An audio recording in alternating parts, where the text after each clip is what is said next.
Right, set, good. Good morning, ladies and gentlemen. Let me formally welcome you to Sidron Nigeria Limited EDI training batch 19. I hope you all rested well over the night. I hope you're all set for us to start this journey together for the next 5 days. We are expecting quite a couple of people here, but I can see we'll just have about 4 or so of you in the class now. We'll not continue to wait indefinitely. We'll start so that the others can join us along the way. As we indicated in the joining instructions which we passed on to you since yesterday, we normally start our trainings with a pre-lecture quiz. And we have administered that at about 10 o'clock and then gave you up to 10 minutes to try and complete it before we proceed with the class. As it were, use the opportunity also to allow others to join up in the class. So I hope you're all done with the quiz. We're all set to go. If it is, then we can as well go on. Yeah, you can find on our screen now a picture of an elderly gentleman and a young lady. Seems to be whispering to her that if your salary is your only source of income, you are one step away from poverty. That's an injunction we also like to give to our participants each time we meet with them.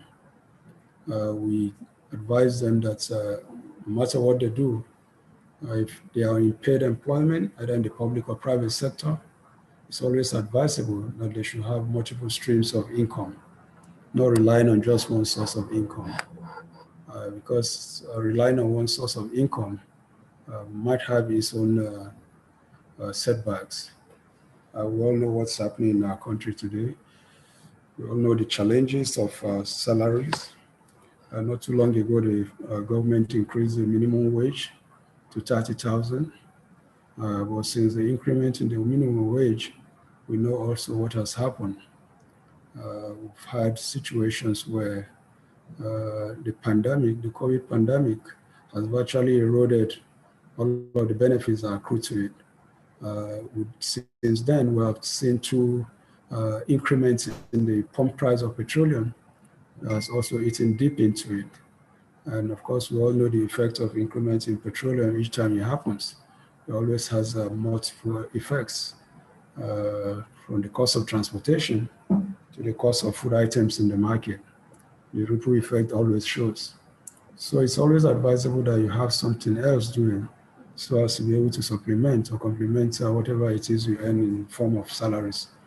We're all aware of young men and women who are out of the country, out there, as it were, for the greener pastures. Most of them, because of the way they pay their bills outside the country, you find that for you to be able to meet the cost of living in those parts, you also have to engage yourself in multiple jobs. So you find an individual holding more than 2 appointments at a time, moving from one job to the other all the day round. 24 hours is at work in one location or the other. Well, most of us might not have the opportunity here in the country because of the way the our job market is structured. At least we can do some other things by way of getting ourselves engaged in some entrepreneurial activities. That's one of the advice that we always like to give. You're all aware of the common saying by our labor union leaders, who always say that their take-home pay cannot take them home. Of course, it can hardly take them home because of the amounts involved. So let's not just sit down and wallow in our pains that our salaries are not enough and that there's no work and there's nothing we can do for ourselves. There are a lot of things that we can do for ourselves. And in this training, we try to advise our participants, our clients, that there are a couple of things that you can do for yourself. And that area is basically entrepreneurship. And I'm sure that is the advice that you have taken also. And that is why you are joining this program today. So, right. So the topic we're having today is entrepreneurship and skills acquisition for AGSMEIs. Okay, I'm sure you're all familiar with entrepreneurship. You all know what entrepreneurship is all about. Joining this program and then with the intent of assessing the AGSMEIs loan, of course, you must have decided that, look, you need to do some other things. You need to engage yourself in some entrepreneurial activity, some other job that you need to do, some other assignment that you need to embark on as a means of acquiring additional resources and earning some income for yourself, other than your paid employment for those who are employed. And for those who are unemployed, and of course, you are taking the advice given by the government that it's time. It's about time that we begin the task of trying to be self-employed, and in the process also contributing our quota and employing other people also in the things that we do. So we normally start this program. The program that we are offering, the training that we're offering is entrepreneurship training. So we always like to start by laying the foundation for discussing entrepreneurship first, defining for our participants what entrepreneurship is all about, who is an entrepreneur, what does an entrepreneur do. They will give some examples of who the renowned entrepreneurs that we know across the world in our country, what they have been able to do, how they started and where they are now.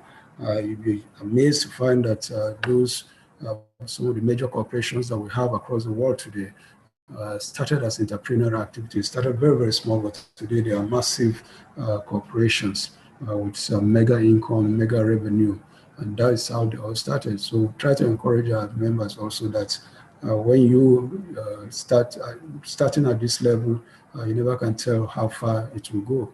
But of course, you need to start somewhere and gradually build on whatever it is that you are working on until it becomes also a major source of income across the country. So we'll start by looking at the training objectives. What are the training objectives of this topic? First is to understanding the AGSMEIS loan scheme. What's the AGSMEIS loan scheme? We'll need to have an understanding of it. We'll break down what AGSMEIS is all about and then try to explain it further to you.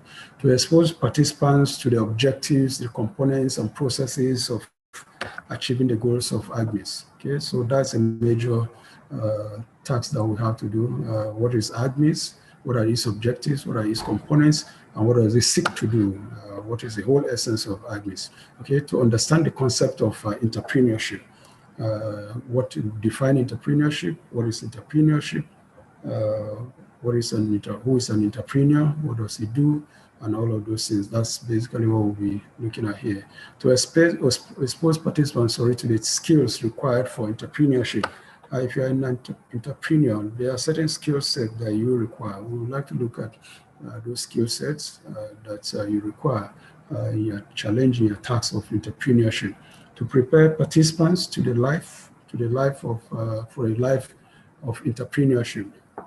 We like always to say that entrepreneurship is not a short race; it's a marathon. Okay, it's a lifelong endeavor. When you start, you continue as it were for as long as possible until you get to such a point that you have grown up from being a very, very small setup, a small startup, to a major corporation. So that's what we'll be looking at. What do you do as an entrepreneur? How do you carry out this long marathon that entrepreneurship entails? So what are the training outline? So this is our training outline here, defining AGSMEIS, its objectives, its components, and then the processes of attaining its goals. That's our first training outline. Defining entrepreneurship, and then types of businesses and vocational skills, considerations for starting a business, hurdles in the path of starting a small business, the sources of funding for small and medium enterprises. So these are the topics, the issues we'll be looking at in this very topic. Okay, we'll take them one after the other. Let's start with AGSMEIS. What is AGSMEIS? The acronym AGSMEIS means, an acronym is a word that you form from the first letters of the words in the sentence. So for AGSMEIS, it means agribusiness, small and medium enterprises investment scheme. So if you take the first letters of this sentence, then of course that's how you form the word AGSMEIS. Agribusiness for AG, small and medium enterprises, SMEs, and then IS stands for investment scheme. Okay, so what is AGSMEIS all about? It is an initiative of the Central Bank of Nigeria aimed at supporting the federal government agenda towards the promotion of agricultural businesses, and then small and medium enterprises as vehicles for sustainable economic development and employment. So the AGSMEIS loan scheme is an initiative of not just the Central Bank of Nigeria, but a committee of bankers and then the CBN. The NISA Microfinance Bank itself is owned by the Committee of Bankers and the Central Bank of Nigeria, NIPOST. Committee of Bankers has 50% shares in the bank. Central Bank has 40% shares. The holding is through NISA agency itself.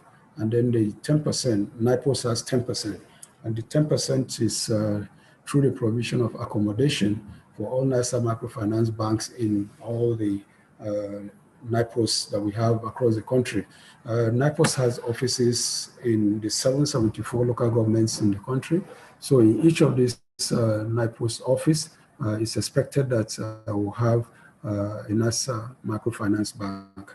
They have not so far succeeded in achieving that goal, but that is the aspiration, that's the vision they've set out for themselves, that in each of the branches across the country, in all the local governments, there should be a NISA microfinance bank. The NISA microfinance bank is supposed to be a bank that is in all the localities, in all the communities, in the villages, promoting initiative for banking and being able to provide loans at very, very easily accessible rates to people within those communities to try and boost economic activities in all of the communities in the country. Why did the CBN and then the Committee of Bankers come up with this initiative? It is their own way of supporting the federal government's agenda of diversifying the Nigerian economy. You're all aware of the challenges that we have as a country with respect to our economic structure. Nigeria's economy is a mono economy, dependent as it was solely on oil and gas, and of course the revenue from the petroleum sector, which accounts for about 90% of all the revenue export earnings in the country, about 70% of government revenue. So each time that, because of this overdependence, each time that there is a problem in the oil sector takes a hit, Nigeria's economy, of course, begins to shiver. Recently, during this pandemic, the early period of the pandemic, when there was a close-down, the lockdown across the entire world, we also saw what the impact of the shutdown on the oil industry, and of course, naturally, the economy of Nigeria, most of these OPEC countries that are dependent on oil, Nigeria, places like Venezuela and a host of others who have weak economic incomes, dependent solely on oil, were major victims of that. Nigeria's economy was just coming out of recession, and then of course we were virtually heading back to another recession again, because across the entire world, in China, which is one of the largest industrial countries in the world, was shut down. So also is the US and the EU countries. We saw pictures and pictures of oil tankers stranded on the high seas because no country was open to receive any of their cargoes. Okay, industries all over the world were shut down, no productive activity was going on. International travels was fully grounded, came to zero. There were no flights anywhere. We saw airplanes parked in international airports across the world. Okay, and all of these industries and the transport and aviation industry are all dependent on oil to power the engines of the industries and modes of transportation. And so without the country's lockdown, of course, nobody is buying any oil. And then, of course, we had the challenge between Russia and Saudi Arabia that were flexing their muscles and then pushing in a lot of oil into the international market, further crashing, compounding the pandemic situation, further crashing the price of petroleum. So because of that situation, Nigeria's economy and those of many other OPEC countries that are reliant and dependent on the oil industry, petroleum industry, suffered major losses. Okay, but we were lucky. The projection was that by the third quarter of the year, Nigeria's economy would definitely dip and move again into recession. But thankfully, from around September or thereabout, the economy, the world started to open up gradually and industry started to pick up again. And then the prices of oil started moving up. Previously, it had dipped down as low as less than $20 per barrel. But now it's climbing up again, moving up over $40 per barrel. I think as of last week, the Brent oil, which is Nigeria's type of crude, was selling at $48 per barrel in the international market. So the economy is beginning to pick up again. But the government all along had been looking at this situation and realized that Nigeria cannot continue to depend, as it were, on the oil industry. We need to diversify our economy. We need to move away from dependence on oil. Oil, of course, is an expendable product, and there are all manners of projections. And then, of course, new developments because of the climate change, that the oil industry would not be sustaining. And most countries are diversifying. If you go to Saudi Arabia today, they have moved substantially away from oil into other entrepreneurial activities. UAE, for example, you hardly even realize that the UAE is an oil producing country. Again, it has fully moved into tourism and properties development. And today, the UAE, Dubai especially, is the hub of international travels, the hub of tourism across the world, which is now even a major provider of its revenue than the oil sector. And that's the kind of thing that Nigeria, the government says Nigeria has to do, and that's the reality.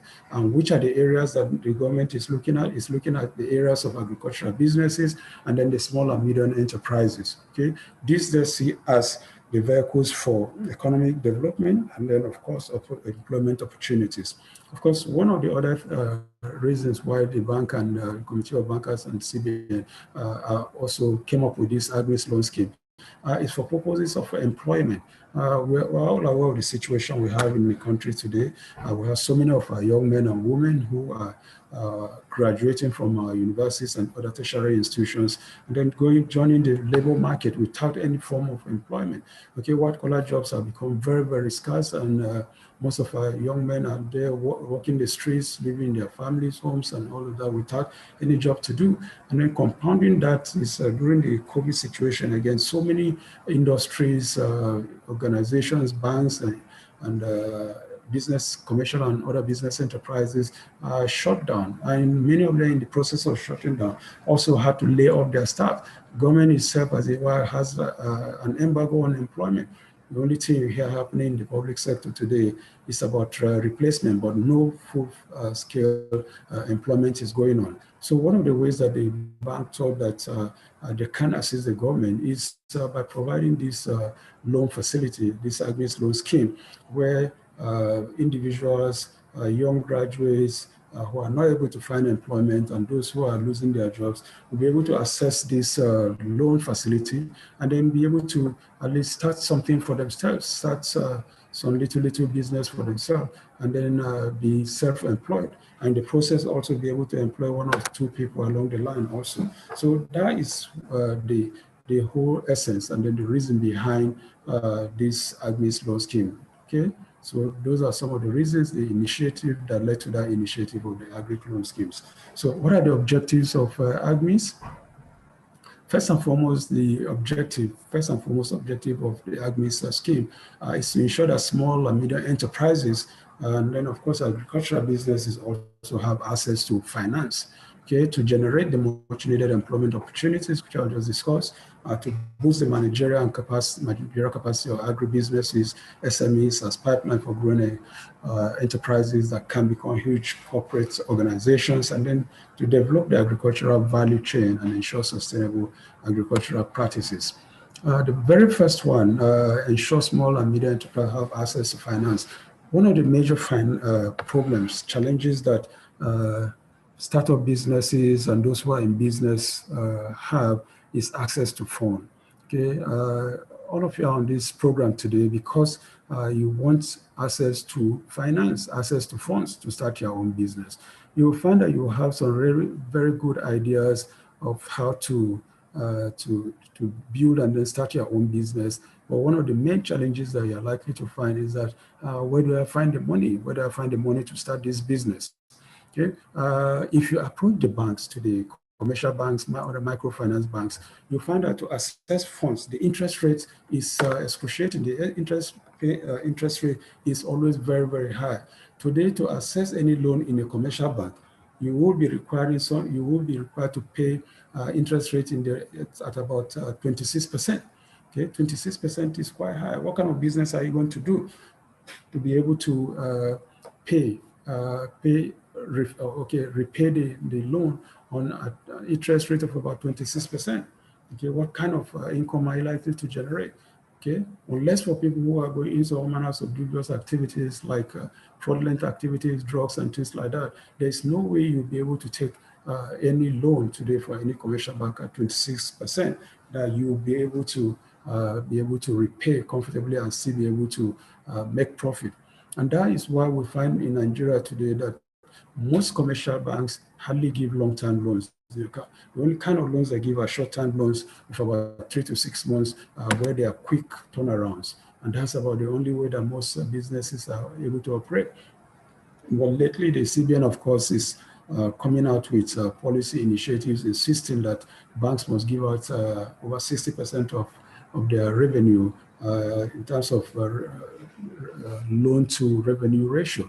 Okay, no bank is allowed to keep up to 60% of its revenue without giving out loans at very, very considerate rates. But even that, it has not helped matters a lot. So you find banks these days just sending people texts to come and take loan facilities at whatever rate. They're trying to meet that ratio provided by the CBN.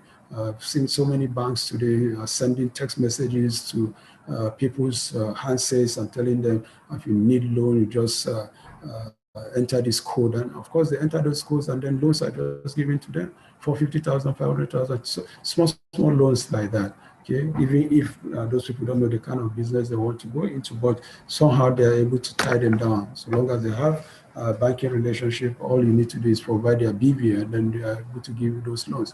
So financing is a very major issue in one of the main reasons why the AGMEIS loan scheme was introduced. To generate the much needed employment opportunities, I've already talked about that. I've talked about the challenges that we have about our young men who don't have access to employment and those who have lost their jobs. Okay, one of the ways then that this can be done is by providing this easily accessible loan at very, very comfortable rates, which people are able to access, and then of course be able to be self-employed, and in the process also are able to employ others. To boost the managerial capacity of agribusinesses, SMEs as pipelines for growing enterprises. Okay, yeah, the training that we give is an entrepreneurship training, as I say, but also it's about the management of small businesses. At the end of this training, with the various courses, modules that we present, participants are able to have some ideas about how to manage their businesses. Apart from this topic, which is basically laying the foundation for the training, we also have other courses like feasibility studies and business plan, basic bookkeeping and financial planning, effective sales and marketing strategies. We have business law, registration, and then and compliance requirements for doing businesses in Nigeria. So with all of these subjects, we're able to provide the basic background that you require in managing your businesses. So that is one of the objectives of this AGSMEIS loan scheme. And then finally, to develop the agricultural value chain. This is very, very important. Agricultural value chain entails activities involved in agriculture, right from the production level, right from production all the way to the consumers or the customers in the market. All of the activities involved in that. If it's crop farming, right from the farming processes to the harvest, to processing, to the market, to the buyers, the marketing aspect of it, all of those constitute what we call the agricultural value chain. Okay, so now it's just about one component of agri. If it's in processing, of course it's in processing and all of the minor things that also go into adding value to your activities. So that at the end of the day, even if you're exporting, and not just for the local market, at least you're exporting things that have had value added to the output. Okay, that is the one way that you are able to obtain better prices, better cost on the items on your agricultural products. Okay, so at the end of this training, you'll be able to have an idea of what agricultural value chain also entails because of the various activities that you are required to go through in the process. Right. So let's look at the components of AGSMEIS now. Let's look at the components of AGSMEIS. We have defined AGSMEIS as the Agribusiness Small and Medium Enterprises Investment Scheme. So as defined, AGSMEIS comprises of agribusiness, small and medium enterprises as a vehicle for economic development and employment. Okay, so there are two main components in AGSMEIS: the agribusiness, the SME, and then, of course, the investment scheme. Okay, so let's look at the breakdown of this acronym AGSMEIS. The first is agribusiness. In 2019, agriculture contributed around 21.91% to Nigeria's GDP, surpassed only by industry at 27.38% and the services at 49.3%. Okay, although Nigeria depends heavily on the oil sector for its budgetary revenue, Nigeria is predominantly an agricultural society with approximately 70% of the population engaged in agricultural production at subsistence level. Okay, so what SMEs career is in agriculture is a major player, a major contributor to Nigeria's GDP. Prior to the discovery of oil and then, of course, Nigeria's shift of attention to the oil sector, agriculture was a mainstay of Nigeria's economy. Okay? And to date, it contributes around 21.91% to Nigeria's GDP. This is compared to the oil sector, the petroleum sector, where 95% of export earnings comes from the oil sector, and then 70% of government revenue also is derived from the oil sector. But when in terms of GDP contributions, we find that it's abysmally low. Okay, the oil sector in Nigeria contributes less than 10% to Nigeria's GDP. As of 2015, it contributed just 9%, and in 2016, it contributed just 8%. When compared to the agriculture sector, which is 21.91%, it almost doubles what the oil sector contributes in terms of GDP contribution. Okay, so Nigeria, as it were, is predominantly an agricultural society, or 70% of our population are in the rural areas, and most of the people in those rural areas into agricultural production. So that is where the challenge really is. Okay, so that is an area that any sector that contributes substantially to that level of percentage to your GDP, you know, it's an area that you have to really work on. So it is this trend, that's the trend in agriculture's contribution to the GDP that the government wants to leverage on with this renewed focus on the agricultural sector in an attempt to diversify the economy. This is what informed the current government efforts and devoted energy to initiatives like the Anchor Borrowers Program and now the AGSMEIS loan scheme. What I'm saying here basically is that because of the kind of contribution, the kind of input agriculture makes to the GDP, national GDP, government wants to leverage on that area with respect to the diversification from the oil sector. And how can it do that? Okay, by what it's currently trying to do by encouraging more and more activities in the agricultural sector. So initiatives like the Anchor Borrowers Program, I'm sure you're all familiar with the Anchor Borrowers Program. This is an initiative again of the CBN where a lot of money, substantial amount of money is being pumped into rice production.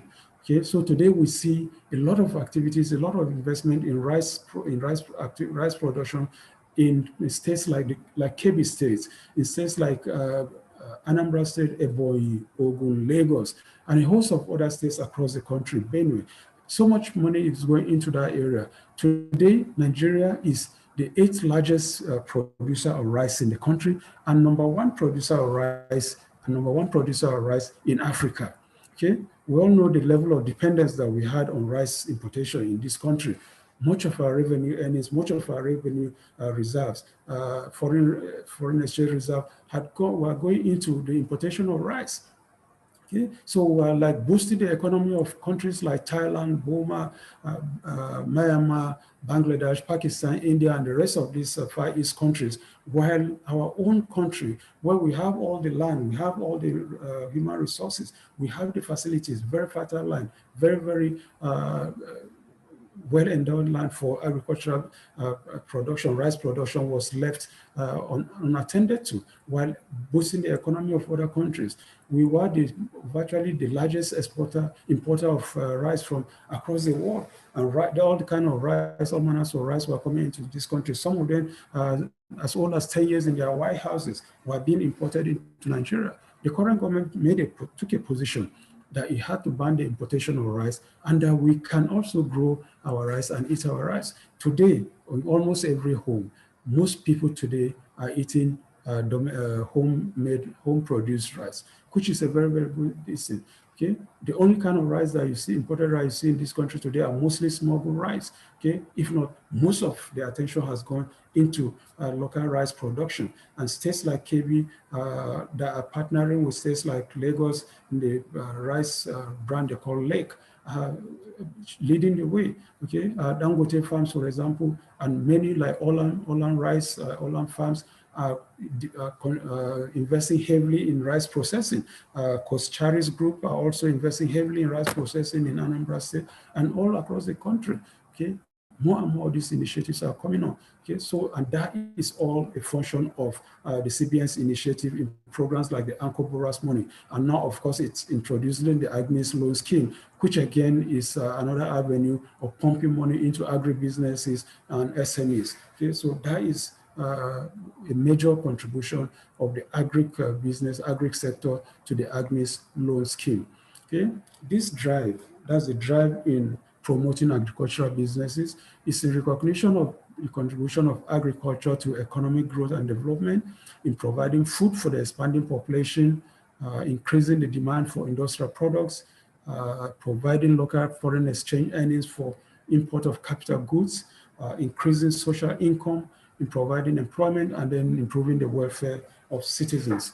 Okay, so what we're saying basically here is that the drive for promoting agricultural businesses as a result of its contribution to economic growth. Okay, we have seen the contribution of agri to the GDP. Okay, further drive and further push in that area, of course, will further grow the economy of Nigeria. Of course, in meeting, providing the food for our expanding population. Nigeria's population today is over 200 million, and there's no way any country can survive or feeds its people by importing all its food needs. And that was the trend. Nigeria was virtually importing everything. We recall very well that a few years ago, the CBN had to ban the importation, provision of foreign exchange component to about 41 different kind of products as low as toothpick. How can a country be depending on importation of things like toothpick, for example? Okay, and of course, we were all over the place importing all manners of food, agribusiness, poultry products, rice, and all manners of food were just being imported into the country. There is no way any country can be able to survive by importing the food that its population needs. And in a situation where the population keeps increasing exponentially. And that is basically what the government was trying to address. Okay, then increasing the demand for industrial products. As more and more people go into agriculture, as we diversify our economy, we will definitely have the raw materials required for our industrial production. Okay, so instead of importing raw materials from outside the country, these are things that we can also grow locally. These are things that we can develop locally, and that is essentially what the agribusiness is all about. Okay, then providing local foreign exchange earnings. Okay, as we also produce these agricultural products and then export them, okay, the foreign exchange earnings in that area goes towards, as we are earning foreign exchange, we are also buying industrial items, which will bring in as capital goods for our industries. So that is one of the advantages of the concentration in agricultural produce. And then, of course, increasing social income. Of course, we are familiar with the stories being told about in Kebbi State, for example, where many of people who have gone back into agriculture are able to earn a whole lot of money these days. A lot of money these days, which they use. We have so many wonderful stories of people buying new cars, machines, sending themselves out in pilgrimages, some getting married, additional wives, and all that. All these are incomes generated from their activities in agricultural businesses. Okay, and then of course in providing employment and then improving the welfare of our citizens. We've talked substantially about employment. Agriculture is one of the largest avenue for employment opportunities. More and more hands are being able to be brought into the agricultural field. Okay, many of our young men who are roaming the streets in our capitals, in our cities, doing menial jobs, pushing wheelbarrows, cobblers, and things like that. Many of them have gone back to the farms, okay, back to the rice farms, back to the agricultural farms, where they are also contributing and finding meaningful employment and able to earn some money, and then, of course, improving their welfare. So it is these gains that explain the need to support the growth and expansion of agri and agri-allied businesses and its very associated value chain. So the gains from the various activities in agriculture, okay, these are the things that explains why the banks, the commercial bankers and CBN, and then the government are supporting the expansion of agri. Because if we continue to expand the agricultural activities, moving away from subsistence to mechanized, large-scale mechanized farming, definitely we'll find that the contribution to the GDP will be much, much higher. And then, of course, contribution to economic growth and development, of course, in the country will also be much, much higher. That is one of the reasons why there is this concentration, as it were, in agricultural businesses. Okay, so the second component of AGSMEIS, sorry, just a minute. Check the phone. There is a text from David. Check the user listen to add somebody to the class. It's going to see this. All right, the second component of AGSMEIS. Sorry, let me take a little sip. The second component of AGSMEIS is the small and medium enterprises. Small and medium enterprises. The SME sector is the backbone of major developed economies, as well as important contributor to employment, economic and export growth. According to the Nigerian SME survey by PwC, that's PricewaterhouseCoopers, 2019, in Nigeria, SMEs contribute 48% of national GDP and account for 96% of businesses and 48% of employment. SMEs is, the SME sector is the backbone of major developed economies. That's what our first bullet point says here. What we're saying basically here is that it's not only in the developing countries, not the third world countries, but even the major developed economies of the world. The SME sector is the backbone of their economy. They are the major contributors to employment and then economic and export growth. Okay, so the SME sector is very massive across the world. But SMEs, of course, the thinking is that, look, most of the economy, most of the major corporations that we see today started as SMEs. Taking the example of a company like Apple, for example. Apple started as Apple Computer, okay, by two gentlemen in the garage of their parents. They started the Apple Computer. It went from Apple Computer to Apple Incorporated. It went from Apple Incorporated, today is simply Apple. That is the brand name. We all know that Apple is a fruit, okay? But when you say Apple, nobody is thinking about Apple as a fruit, but Apple as a corporation, a major corporation. Apple are the producers of the Apple computers and Apple laptops that we have today, the iPhones, the iPads, okay, the iPods, the iWatches, okay? This is a massive industry today, but at the point they started around 1976, they just started as a small entrepreneurship business between two friends who saw a gap in the international economy and wanted to fill it. And today, the Apple industry, the Apple Corporation, okay, is a $2 trillion revenue earner on a year-to-year basis.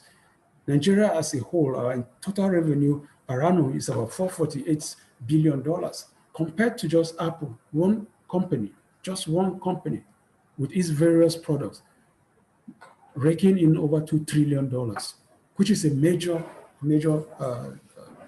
corporation today. Same also with Microsoft. We're all familiar with Microsoft company, owned by Bill Gates, who has moved away to some other things. Bill Gates also started from the garage of his father's home. But today, the Microsoft company is a major corporation across the world. There is no computer that you buy today that you are not using a Microsoft product, as it were. Okay? Today, Bill Gates is one of the richest persons in the world today. That is how massive it is. Okay, when we talk about Facebook, when we talk about Amazon and corporations like that, they all started small as medium, as SMEs, but today they are the major backbones of the American economy today.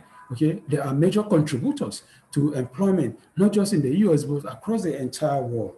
Okay, the kind of employment that the Apple Corporation provides, for example, in places like China, is massive, where most of their industries are. Okay, same also with the economic and export growth of those countries. Now, the American economy is solid and strong because of such SMEs that have become major corporations today. So according to the Nigerian SME survey by PwC, in Nigeria, SMEs are doing virtually the same thing. SMEs are contributing like 48% of national GDP. We saw the contribution of agric. Agric is 21.91%. Okay, we saw that of other services, which were like 47%. We saw that of oil, the national economy mainstay, which is less than 10%. But the SMEs contribute 48% of national GDP and account for 96% of businesses and 48% of employment. So when we're talking about unemployment situation in the country today, one of the major contributors of employment is the SME sector, okay, contributing about 48% to Nigeria's employment. Okay, SMEs in Nigeria constitute a total number of about 17.4 million enterprises. Okay, they account for about 50% of industrial jobs and then nearly 90% of manufacturing sector in terms of enterprises. So these are massive figures, about 17.4 million jobs, enterprises, And then 50% of industrial jobs, almost half of the industrial jobs in the country today are within the SME sector. And then 90% of the manufacturing sector, almost all the manufacturing sectors that happen in Nigeria today are SME based. We know that most of the major corporations, major producing countries, manufacturing companies in the country have folded up or have moved out of this country. If you go to Lagos, you go to Ikeja industrial area today, most of them have turned to churches. If you go to Kano Sharada, for example, most of the companies are folded up. But most of the manufacturing activities that are going on today are not of those major corporations, but of small SMEs. And they are the dominant force today in the manufacturing sector as we know it today. According to the National Bureau of Statistics, in collaboration with the Small and Medium Enterprise Development Agency, SMEDA, the SME sector in Nigeria is strategically positioned to absorb up to 80% of jobs, improve per capita income, increase value addition to raw material supply, improve import earnings, enhance capacity utilization in key industries, and then unlock the economic expansion and GDP growth. So that's the expectation of the SME sector in Nigeria today. Okay, it has the potential, if well developed. Okay, if well developed, it has the potential of absorbing up to 80% of the jobs. Okay, when we're talking about unemployment, the SME sector, when we push it to the limit where it's supposed to go, 80% of the jobs, unemployed people, and the unemployment situation we find in the country today will substantially be ameliorated with the kind of job that the SME sector has the capacity of providing. Improve per capita income. That's income within people within any geographic location. Okay, the amount of money that comes into their pockets across board. That's our per capita income. Increase in value addition. Of course, we talked about the agricultural value chain, okay, raw material value chain. Previously in this country, what we normally do is simply what comes out of our agricultural farms, for example, our great agricultural sector, are simply exported. Okay. And then by the time we go to import the products of these agricultural items, we just simply buy them at a higher rate. So we hardly add value to the raw materials of the country. But what is happening today with the SME sector, now we have more and more value addition to the raw materials. Our cocoa, for example, is not just simply brought from the farms, plain, and then just exported as raw beans. Today, it is being processed. Today, value is being added to it. Today, we have industries in Nigeria that have also started producing chocolate and all manners of byproducts of cocoa. We now have so many cocoa teas being produced in the country today, not just exporting them as cocoa beans. And then by the time we are bringing them in as imports, we are paying astronomically more than double the price of what we sold them out for. Okay, and then of course improving the import earnings as we export value-added products. Our import earnings also become higher, and then of course capacity utilization in the key industries. So more and more of our industries are being revived, especially in the SME sectors, and the capacity utilization is also increasing as a result of activities in these two sectors. So that is the direction to go, and that is the findings of the Bureau of Public Statistics today in the country. All right, so it is this potential. That's the potential of agric and then the SMEs that the government wants to explore and expand. But you realize that there exists a missing middle, okay, which is that SMEs find it hard to access funds. What I say here basically is that while government sees the potential in agric and then the SMEs, and it wants to explore it, but you realize there is what it calls the missing middle.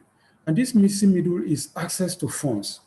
Okay, in as much as government and then the banks want to help the government in expanding the very large potential available in agric and SMEs, but most of the people who want to go into this line of businesses find it hard to access funds. That is the missing middle. So the AGSMEIS loan scheme is government's response and solution to the missing middle. Okay, providing affordable and easily accessible funds to this vibrant and explosive sector with a high potential to be a major backbone for Nigeria's economic development and growth. So the AGSMEIS loan scheme is government's response. That's government's response to the missing middle, government's response to the scarcity to the scarcity of scarcity of funds, difficulty in accessing funds. So the AGSMEIS loan scheme is trying to fill that gap, okay, by providing affordable and easily accessible funds. It's trying to make available, provide easily affordable funds, easily accessible funds at collateral-free rates, okay, collateral-free, no guarantors required, and then at low interest rate, instead of the 26% interest rate which commercial banks and other microfinance banks are charging, it simply wants to charge as low as 5%, 9% interest rate, as it were. So that is the whole essence of the AGSMEIS loan scheme, government's own solution to the challenge of the missing middle, to the challenge of the difficulty in accessing and funds. And if we're able to do that, if the loan scheme is able to do that, then it will have broken that problem, that jinx of the problem of accessing funds. Okay, all right.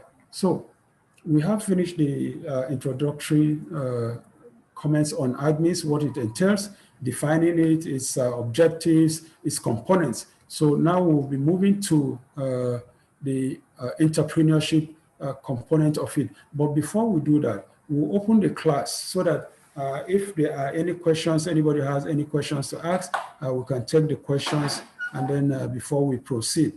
Okay, you can also, if you are not able to speak out, you can also go to our chat room. Okay, I can find here that there are nobody has raised anything in the chat room, but we'll open the class now so that members can, who have any questions to ask, can ask any questions they want, okay, before we continue. Right. So you unlock your mic, and then if you have any question, you can ask before we continue. Thank you.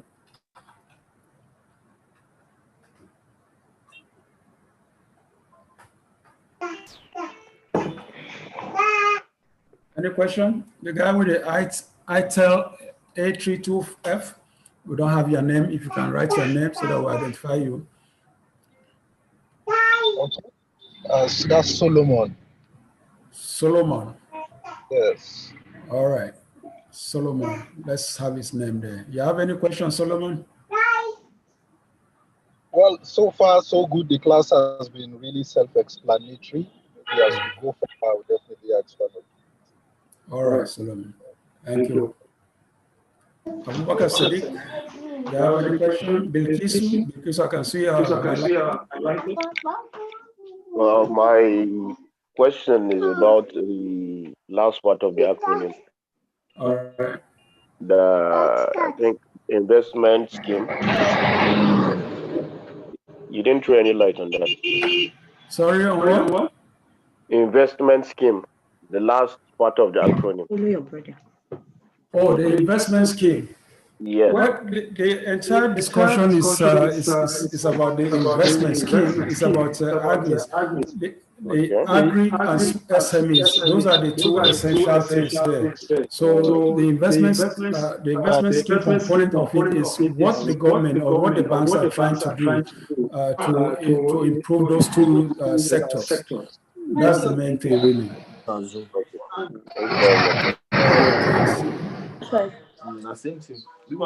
Follow Samson. You have a question?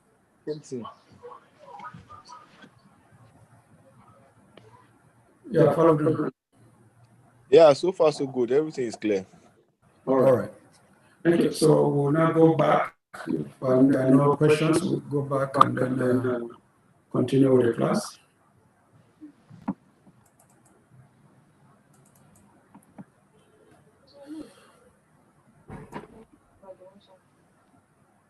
Right.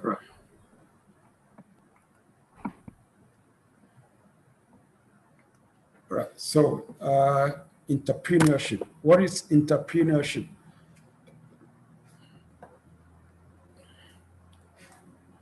Maybe if you guys can go to the chat room and then try to define for me what entrepreneurship is all about. So before we continue, what is entrepreneurship? What's your understanding of entrepreneurship? What does it entail? I'm sure you're all into one thing or the other now. So how do you define yourself in terms of your entrepreneurial activity? If anybody can quickly go to the chat room and try to enlighten us. Our chat box is still empty. What is entrepreneurship? Let's try and make this as interactive as possible so that we engage ourselves going forward.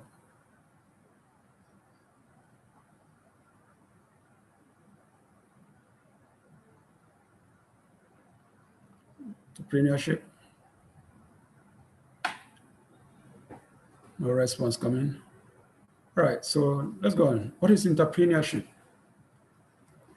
Here we're defining entrepreneurship as the process of starting and running a business enterprise. Process of starting and running a business enterprise. It involves investing capital in resources like people and in development of products and services to create viable commercial enterprises. So any moment, anytime you start a business, you start running a business, any type of business whatsoever, with the intent of making some money out of it, you're already embarking on entrepreneurship activity.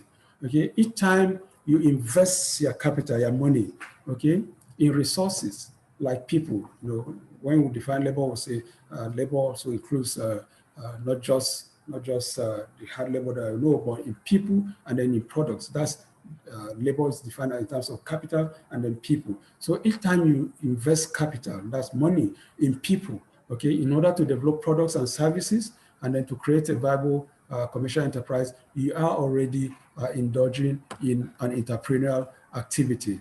It is a willingness and capacity and willingness to develop, organize, and manage a business venture along with any of its risks in order to make a profit. That is one of the core things. Okay, we're introducing two elements here now: risk and then making a profit. Anytime you develop, organize, and manage a business venture along with all its risks, okay, to make a profit, that is entrepreneurship. Okay, at the end of every entrepreneurial activities, at the end of any business, any entrepreneur, any enterprise, any commercial activity, there is a profit motive. Okay, of course, in seeking that profit motive, in seeking that profit at the end of the business, you have to take certain risk. Okay, so entrepreneurship is about risk taking. It's about profit making at the end of the day. So each time you are ready to invest your capital, you're ready to invest your money, okay, in people to develop products with the intent of making money, making profit, okay, and then ready to take the risks that come along with it. Because anytime you invest, you venture into any business, you know that there's a chances of success and failure. There's chances of losing your money and then making money out of it. Okay, losing your money, of course, is risk. Okay, failing is risk taking. Profit at the end of the day is part of the gains that come with those activities. So entrepreneurship is the process of starting and running a business enterprise, okay, with the intent of making money, but also ready to accept the risks that come with it. That is entrepreneurship. There is no gains without pains. Okay, you win some, you lose some, you fall, you might fall, you might fail, you might be rejected. All those are things that you have to consider when going into a business. Okay, and then of course the risk that goes with it. So the most obvious example of entrepreneurship is starting of new businesses. That is basically what entrepreneurship is all about. And what is the entrepreneurial spirit? This is characterized by innovation and risk taking. It's an essential part of a nation's ability to succeed in an ever-changing and increasingly competitive global marketplace. The world is, as we keep saying, is a global market. We're living in a globalized market world today. And each nation, okay, is struggling and fighting for its own bit of that global market.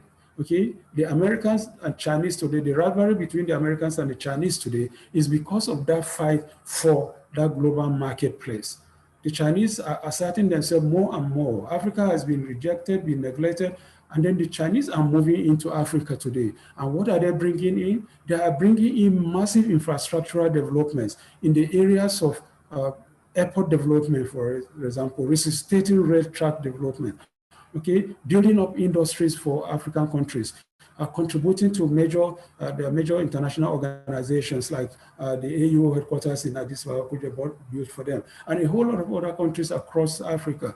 They are bringing in new activities, and in the process of doing that, they are also bringing in their market, carving a path for themselves in the global struggle. And that is the problem they have with the Western world that have turned their backs on Africa. Certainly they realize that, look, there is a massive market here, market of over 1.2 billion people in the whole of Africa, made up of about 54 countries or thereabout, that were being rejected. So today you find all manners of Africa, Russia conference, Africa-China relationship, Africa-India relationship conferences and things like that. All of these are with the intent of coming into the global market, the African market, for example.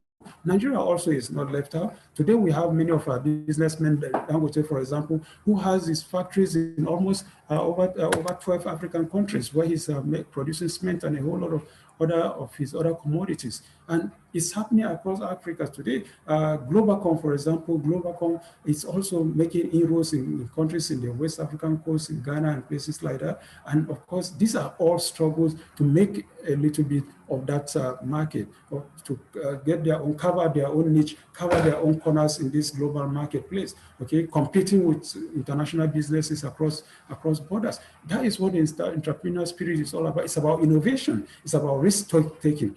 All nations are innovating. They are creating, okay? And then they are motivating and pushing, trying to make sure that they also are part of the international global competitive market, okay? They are ready to take the risk. Dangote is taking risks going into places as far as Zambia, Tanzania, South Africa, and places like that, building up and opening up cement companies that is being invited all over the place. Same also with Globacom that is also expanding its telecom company in the West Coast areas, spreading out to Ghana and places like that, okay, trying to carve out a part of their own niche, competing with MTN in whichever location it finds itself. That is how to go about. That's the entrepreneurial spirit. Innovating, you are creating new things at every given point in time. So you are ready to take the risk that goes with it. That is what the entrepreneurial spirit is all about. It's about innovation, it's about creating, it's about taking risks. And that is the only way that you can be able to do that and carve your niche yourself, carve your own little market for yourself. And that's how nations are also able to find sustenance, because it's this competitiveness by your own companies, by your own citizens fighting for their own niche of part of the economy across the world, and then dominating your own local market space, that you'll be able to also compete and then be able to stand out on your own in this global market that we find ourselves today. Okay, so who is an entrepreneur? We have defined entrepreneurship. Okay, every time you start any business, you start running any business, that is an entrepreneur. Okay, yeah, that's entrepreneurship. Okay, each time that you invest of your money, your resources in people, in the production of products and services, that's entrepreneurship. So who is the entrepreneur? Okay, here we are defining an entrepreneur as a person who takes the risk of investing his money, time, passion in development of a business, of several business enterprises. So the risk element, of course, is prominent here. So each time you take the risk of investing your money, okay, your capital, your time, remember, time is money, time is precious, and then your passion. Mostly it's passion that drives people who are into entrepreneurship. Whatever line of business you want to go into today, is their passion, is a passion that drives you. Okay, it's a passion that drives you. It's a passion that drives you to want to put in your money, want to take risk. Okay, want to take risk, want to give of your time. Okay, to be able to start to develop a business or start several business enterprises. Okay, so risk taking, and then of course, giving of your time.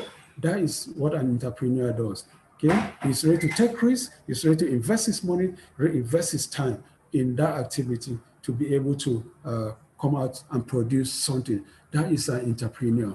Okay, and another definition that actually resonates with me mostly here is an entrepreneur is someone who jumps off a cliff and builds a plane on the way down. Entrepreneur is someone who jumps off a cliff and builds a plane on the way down.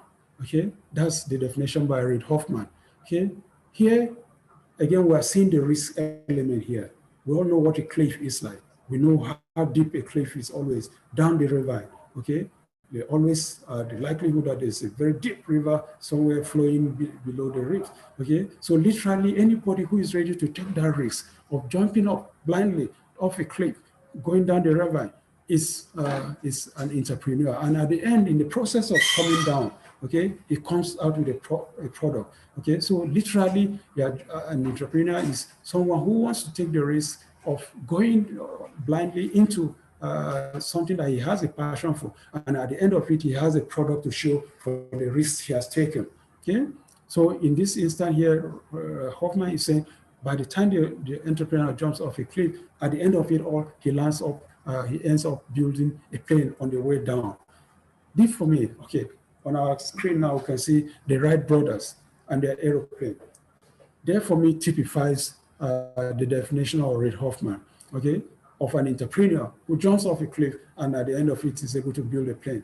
The Wright brothers, when they started with their project of building a plane, were laughed at, were scoffed at. And people said there was no way that any object with heavy metals can be built that will fly in the air. Today, the Wright brothers, despite the deniers and then the rejection, have proven everybody wrong. Today, on account of their vision, their determination, their dexterity, they were able to build a plane. You can see the contraption they built at their own time compared to what we have today. Jumbo jets all over the place. Massive jumbo jets that cut down the hours of travel between continents, okay? Traveling from Nigeria to London takes you just barely 6 hours. That's thousands of kilometers away. Flying to the US takes you between 8 to 10 hours. Flying thousands of miles away. That is as a result of entrepreneurs like the Wright brothers who had the vision, who were ready to take the risks, who were ready to jump off the cliff, and then of course ended up with a plane. Okay, you can imagine the number of times they flew with this item, with this contraption, crashed it, but they still continued until at the end of the day we have what we have today as the aeroplane, which is going all over the places today. Some of the supersonic, traveling the speed of light, and all of those things. So that is what an entrepreneur does, okay? A modern day, of course, a modern day entrepreneur that typifies the spirit of the Wright brothers is Elon Musk. I don't know how many of you know him, but you can see his picture on the screen here. Elon Musk is our today's Wright brothers, okay? He's a South African, American. His father still lives in South Africa today. His mother is Canadian, and then he is now based in the US, where he is pursuing his vision of building rockets, engines, and then of course taking people to the international, to orbit. Elon Musk is the founder and then the chief executive owner of SpaceX. SpaceX is an aeronautic company that builds rocket engines and spacecraft. And in fact, just yesterday, overnight, last night, SpaceX was able to transport 4 astronauts from NASA, from Cape Kennedy to International Space Station, okay? Barely 6 months ago, the first set of people went to International Space Station, stayed there for over 6 months and came back to Earth. And just yesterday, overnight, around 3 a.m. This morning, they were able to send another crew made up of the first black man to go into space, also Oliver Clover also. I think that's the name of the black guy. He was one of the team 4 team astronauts that flew in a SpaceX capsule to International Space Center. That is Elon Musk and his aspiration. Elon Musk wants to introduce tourist activities, taking people to the orbit for people to go on tourism. And then with the ultimate ambition of taking people to Mars. Okay, he wants to colonize Mars. He wants to take people to Mars, to settle in Mars. And that is his whole aspiration. That is his vision. And that is what is driving him. Okay, so that is the typical entrepreneur, fully in the spirit of the Wright brothers. That's what an entrepreneur is all about. So our final definition of an entrepreneur is any person, any individual who starts a new business venture or a company, arranges the business deals and takes the risk in order to make profit or create social change. All right, we have seen the profit element of it, but what are the social change component of it? The social change component of it is driven by people like Mark Zuckerberg, okay, who are creating social change in the world through his company, the Facebook company, where he's bringing people, millions and millions of people, billions and billions of people all over the world together on a day-to-day basis, interacting every minute, every day, hour of the day through the Facebook social media, social networking app. Okay, that is creating social change. Same also with somebody like Will Bill Gates, which is Microsoft, that has been able to create massive movements and social changes in the areas of communication, in the areas of deliveries of major works in our companies and our corporations to this day. So that is the element about social change, not just in the profit component of it, but also in creating social change. That is what an entrepreneur does. Okay, anybody that's able to build a major corporation like that, that makes changes the world, that brings changes to the world. We saw what happened during the NSACS crisis we had recently. We saw the mode of communication. Many of them are dangerously out of tune, but many, of course, became a source of communication between Nigerians amongst themselves, communicating, and then how to strategize, how to mobilize, and how to do things, and then, of course, how to build consensus amongst themselves across this. That is what entrepreneurs' work does for us. Okay, what does an entrepreneur do? We've looked at entrepreneurship, we looked at who is an entrepreneur. Now, what does an entrepreneur do? An entrepreneur identifies a need that no existing businesses addresses and determines a solution for that need. Okay, identifies a need that no existing businesses addresses and determines a solution for that need. Entrepreneurial activities include developing and launching new businesses and marketing them, often with the end goal of selling the business to turn to profit. An entrepreneur who regularly launches new businesses, sells them, and then starts new one is a serial entrepreneur. Additionally, the term entrepreneur is often associated with startups and small businesses, or any founder of a successful household name began a business as an entrepreneur. So what does an entrepreneur do? First and foremost, he is one that identifies the need for something, okay, that no other businesses has identified, or if other businesses have identified, have done nothing about it, and then try to find a solution for that need. Let me give an example. I like to give this example often.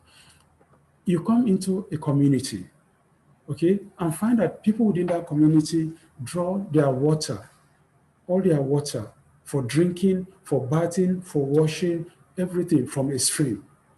And you look at it and say, hey, what's happening here? Why is there no potable drinking water within this community? Why do they have to go to the stream to fetch water for drinking and for cooking and for bathing?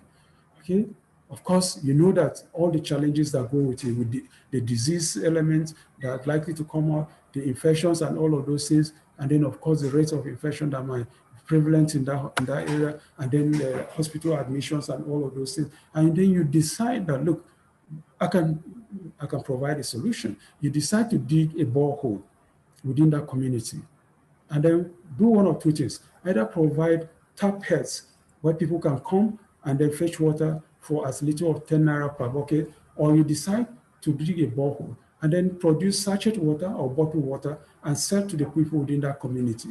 You are an entrepreneur. That's what an entrepreneur does. You have identified a problem that no existing business addresses, and then you have found a solution for it. That is entrepreneurship. That's what an entrepreneur does. So all of you on this program today, you might have one or two needs. You might identify one or two needs, okay, within your community. And then, of course, you want to bridge that gap. You want to fill that gap, okay? Maybe you are in a community where you find that most of the bread eaten in that community comes from a location over an hour away. And then you say, oh, what's happening here? People in this community like to eat bread a lot, but how come there is no bakery? And then you set up a bakery, okay, to sell bread, produce and sell bread within the community. You've seen a problem, you have provided a solution for it. That's what an entrepreneur does. That's an entrepreneurship. That's what an entrepreneur does. You are providing solution to an existing vacuum, an existing gap, a need within our community, which nobody has provided, which nobody has filled, and you have provided that solution. That's what an entrepreneur does. All of these people that I've mentioned have observed that there are certain basic needs within this environment, but nobody is filling that that gap, that vacuum.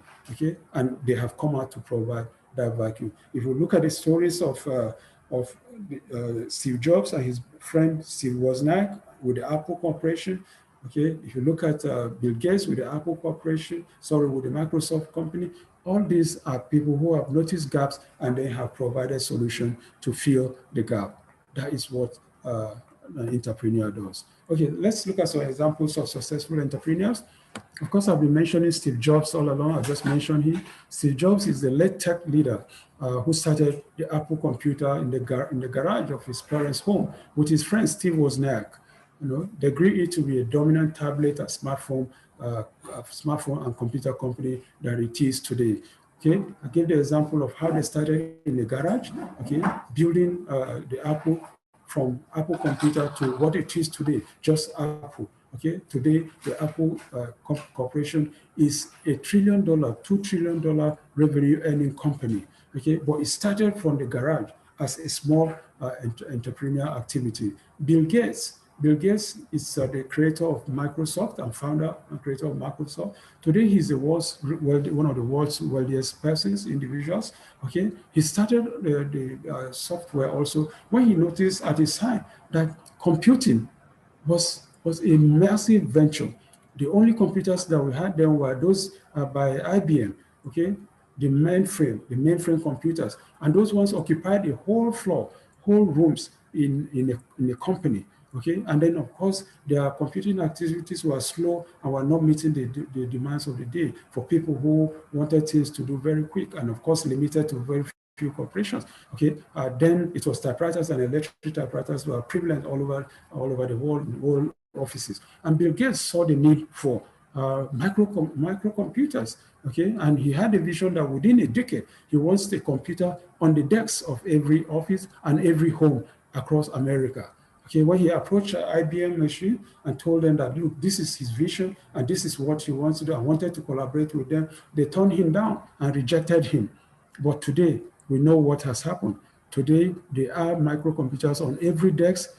In fact, there's no office in the world that you go today that you see electric typewriters or manual typewriters anymore. Computers have taken up. Okay, on every desk in our offices today, you have not even your regular desktop computers anymore, but laptops with tablets and all of those. Those are the kind of services, the kind of facilities, devices that you see all over the world today, okay, on account of the vision of somebody like Bill Gates. Today, Bill Gates has moved away from Microsoft, okay. Now he has moved into medicine, he has moved into vaccine production. Nigeria just was declared polio-free recently on account of the activities of people like Bill Gates, who have gone into vaccine production. Okay, today he's also doing a whole lot of research about producing vaccines for malaria, and then of course one of the major contributors vaccine development for the coronavirus pandemic. That is what Bill Gates has been able to do with his wealth and with his expertise, and then of course his desire, his philanthropic activities, and solving world problems. I've just spoken about Elon Musk, whose picture we saw just now. He's the founder of SpaceX and aerospace and rocket manufacturing company. Okay, just yesterday, as I said, SpaceX also took about 4 astronauts to International Space Station in the orbit. Okay, a second major contribution of Elon Musk is Tesla. I don't know how many of you have heard of Tesla, but Tesla is gaining in popularity. It's an electric car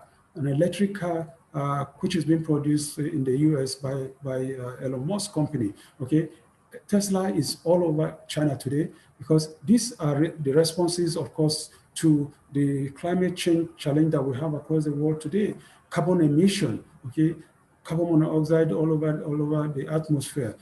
Before the advent of coronavirus, where people are masking around, if you go to places like China, you have to wear masks because of the quality of air, because of the heavy pollution, okay, the heavy pollution in those countries, the carbon monoxide pervading within those countries, okay. Even India, just last week, Delhi, the capital of India, was so polluted that you had to use electric light even at midday. You have to use headlight even at midday to be able to see your phone because of carbon emission. Only in Nigeria recently, because of the cost of petroleum, the country is introducing gas, okay, and asking people to convert their petroleum cars to gas so as to be able to, of course, apart from cutting the cost of petroleum, also contribute to less emission, carbon emission into space. Okay, so with people like Tesla, Elon Musk and Tesla, they are beginning to address the challenge of climate change. And of course, the projection is that by 2050, most cars in the world will be driven by electricity and by water, by hydrogen. Okay, water and hydro. Okay, hydro-driven cars and electric-driven cars, and Tesla is already leading the way. Okay, so when we talk about our oil in the country, we should begin to look in that direction.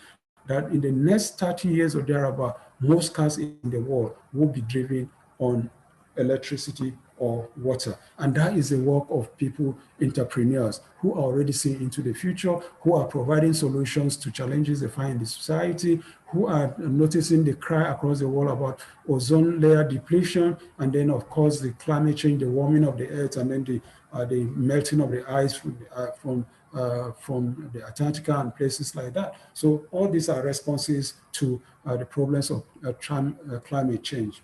Okay, so these are some examples of our entrepreneurs. I mentioned just now Steve Jobs. We lost Steve Jobs in 2011. Was done wonderful works in opening the world of electronics today. And then of course Bill Gates, who has moved on from Microsoft to medicine today. Right. Mark Zuckerberg, of course, the young man who's just about 33, is the co-founder and owner of Facebook. Okay, he saw the need for interpersonal communication among people and developed a social networking service from his Howard University dormitory. Okay, like his other predecessor who started from the garage, his was in a university dormitory. Okay, and that was just in 2004, barely 16 years ago. Okay, 5 years down the line, by 2009, he had already over 500 million users of Facebook. But today, there are over 2 billion users and with a yearly revenue of over $6 billion.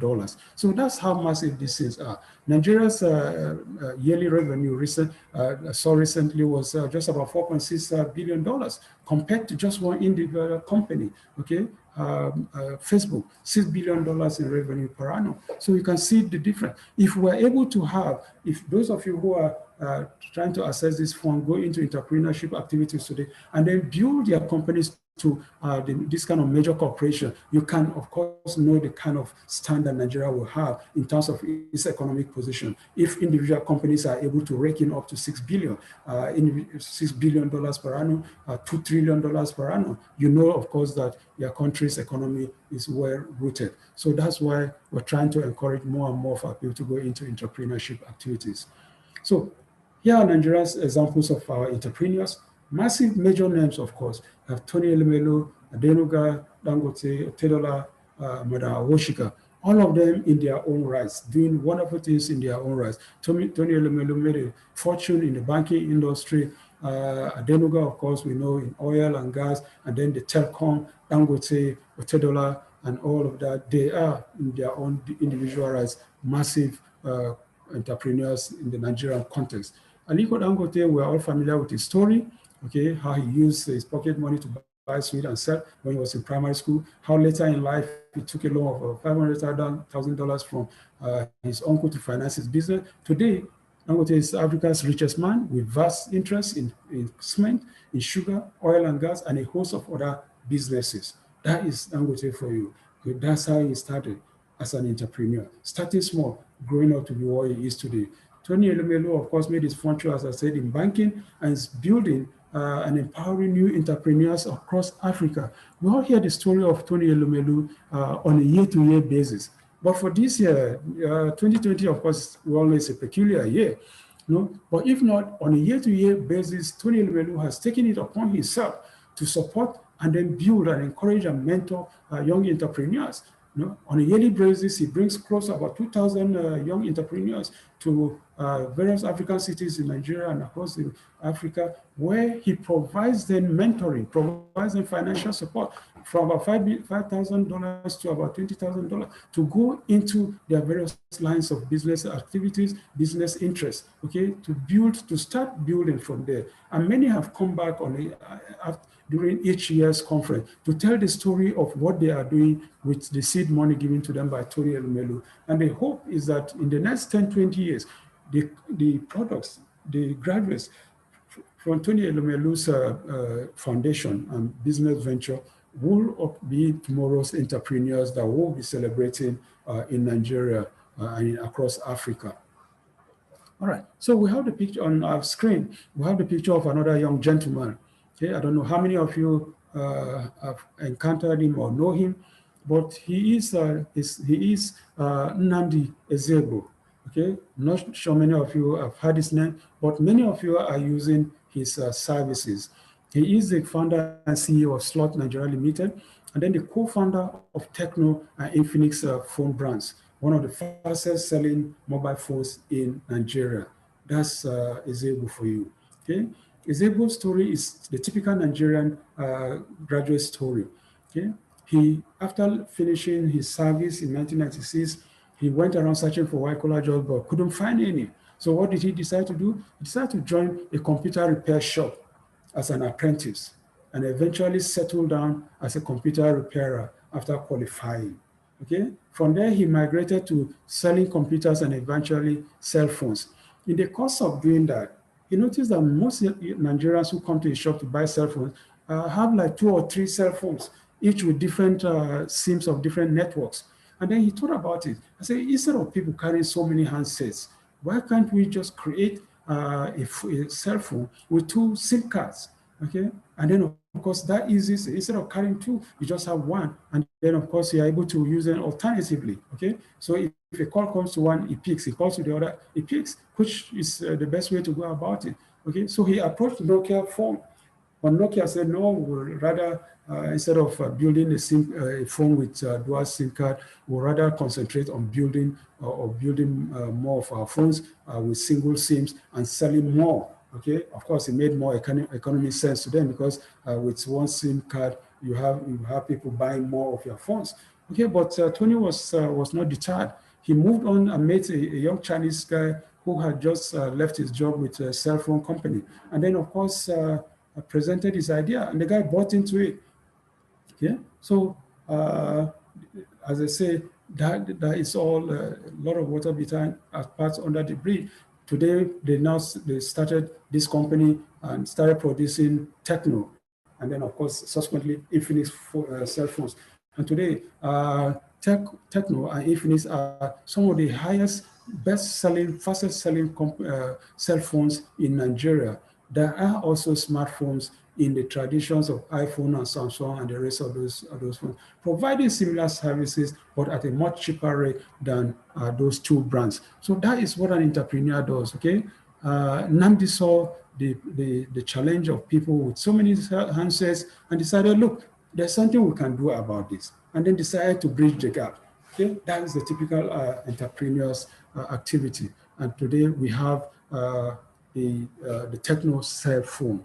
All right, 4 types of entrepreneurship. Okay, Forbes. Well, this really is, Forbes identify it, but this is the outcome of the research by Job Abrahams. Okay, identify 4 types of entrepreneurship: the builder, the innovator, the specialist, the opportunist. Okay, the innovator starts a business because of his passion for innovation. That's what drives him. Then the specialist, this one packages skill and expertise into viable businesses. Then the opportunist, this sees the existing gap and provide a business to fill that service, to service that gap. And then the builder, he believes in building empires and massive infrastructure. Okay, so that's the 4 types of entrepreneurship that we have. So let's look at it further. The 4 types of entrepreneurship. The 4 types of entrepreneurship is actually derived from the book by Joe Abraham. Joe Abraham wrote the book Entrepreneurial DNA and identified that not all entrepreneurs are wired the same way. but they fall into 4 distinct categories, okay, 4 types. Okay, we all know what the DNA is. The DNA is the genotype that all humans have, all animals have. Every individual has its own DNA peculiar to it that differentiates him from the next person. Okay, so Joel Brown also identified that every entrepreneur has a different kind of DNA that drives him, and he was able to identify 4 of these type of DNAs. The first he identified is the builder. Okay, this believes in building empires and infrastructure. The builder has a drive to build highly scalable businesses. They are not satisfied with just personal income, but are driven to build massive infrastructure. If you take, I'd like to give you an example of South Korea, for example, where most of their entrepreneurs are into building massive empires, massive structures. Okay, if it's the companies like Samsung is not just a phone company, or is a composite company of electronics, of handsets, and home appliances, and a vast range of products. Okay, you have Samsung TVs, Samsung electronics, Samsung refrigerators, Samsung handsets, cell phones, which is the most popular. Okay, then you have these ones that build into massive shipbuilding. Okay, your luxury boats, your luxury cruiser ships, the oil tankers, and all of those kind of ships. Most of this massive infrastructure are built by the builders of South Korea. That is their area of specialization. The opportunist sees an existing gap and provide a business to satisfy that gap. Okay. The example I gave of the individual who comes into a community, he sees that they draw water from the stream, and then of course decides, hey, what's happening here? Look, there is a need for potable drinking water here, and then he jumps in, provides the potable drinking water, either in the form of providing taps to sell at a cheaper rate, or of course producing sachet water or bottled water. But that is what drives the opportunities. Okay, he sniffs well-timed money-making opportunity. He jumps in at the right time, ride the growth of that company, and then jump out at the peak. Richard Bryson provides a very good example of such. Richard Bryson, I'm sure you're familiar with him. He's the founder and owner of Virgin Atlantic, the Virgin brand, Virgin Atlantic, Virgin Rail Lines, Virgin Records. I remember the Virgin Nigeria also, he came into Nigeria to partner with Nigeria when he saw the gap, the need for Nigeria to have an airline. Okay, he sees the number of people that travel out of Nigeria on BA, on Virgin, and all manners of Lufthansa and all of those airlines. And then decided that, look, why wouldn't Nigeria have its own airline? And then he came to partner with Nigeria, operated for a couple of years, but he had to back out when he found that doing business with Nigerians was a little bit more difficult because of all manners of political interruptions and all that. The specialist packages skill and expertise into viable businesses. The specialist is very, very analytical. He's an expert, okay, in most things that he does. His typical example here is Bill Gates. Bill Gates, like I told you, went into Microsoft production, into computers, building microcomputers with the software. But today he has moved into medicine. Okay, when Bill Gates discusses medicine with you today, you think he's a medical doctor, but he's at home discussing vaccines and various ailments that the vaccines seek to treat. But that is the analytical kind of specialist that he is, very analytical mind. He's an expert in whatever he delves into. The innovator, this starts a business because of his passion for innovation. Okay, the innovators like to do things they love when the opportunity comes along. Okay, typical here is somebody like Mark Zuckerberg. He'll tell you that he's not in need for the money. He will do it for free for the rest of his life. But all he wants to do is to produce something that will make an impact on mankind or provide services for mankind. Innovation is what drives him. Okay, all of you who have seen Mark Zuckerberg, for example, see him in very, very casual t-shirts and sneakers and canvas and things like that. He's never the kind of overdressed person. You cannot pick him out from the crowd unless, of course, you know him personally. But if not, he is that kind of person. But on a day-to-day basis, he's innovating, he's creating, he's developing new things. That is his passion. That's what drives him. Okay, so the question we'd like to ask, okay, can we know that not all entrepreneurs are not the same? the question we like to ask, and why we always like to emphasize this section, is what kind of entrepreneur are you? Do you know the kind of entrepreneur are you? Do you know what drives you? What kind of DNA, entrepreneurial DNA you have? What is it that drives you?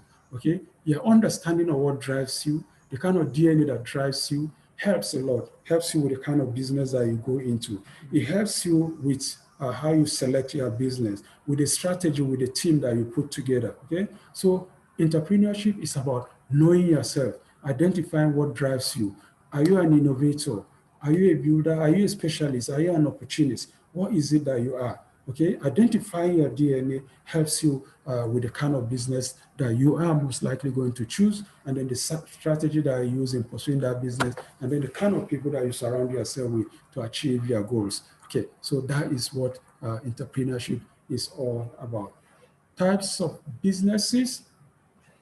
All right, so we'll take another short break before we continue with types of businesses, before we go into the second phase of this paper. Okay, so let's take a break again, and then we'll open the floor so that if you have any questions to ask on the issue on the entrepreneurship, which we just discussed, then we can take the questions, then we'll move forward. Okay.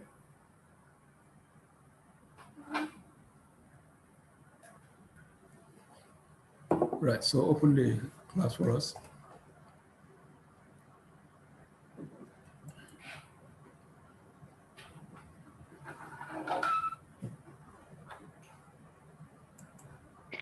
Right, what's up? Open your class. All right. Okay, so you can unmute your mic, and then if you have any question, you can ask, so that we take them, and then we'll move on to the final section of this paper. Yeah, Waka Sadiq, I can see I highlighted. You have a question, sir? Not really, sir. All right.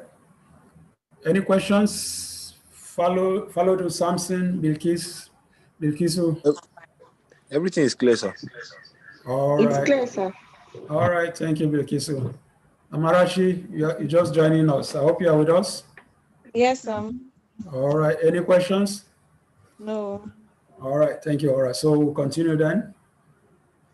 Right, so we'll go back to our class and then continue.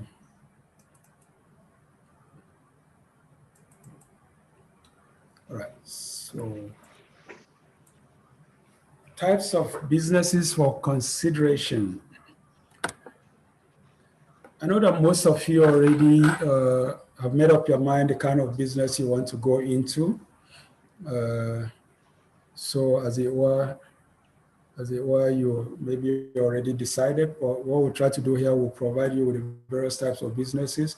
I know when we'll go through this section all the time, most people come back and say, this is what I had in mind, but now I think I haven't seen the other alternatives. I think I will exploit this, and then they start asking questions. What do you think about this business? Is this more viable and things like that? And I say, well, viability allow you to take the next paper, which is coming up tomorrow, when you'll be able to discuss, do feasibility studies, and a facilitator, my colleague, will be able to advise you what to look out for before you start doing any business. We'll be looking at part of it now, but that will be more on the rudimentary level, but you look at it in more details tomorrow. But so let's look at the types of businesses that you can consider.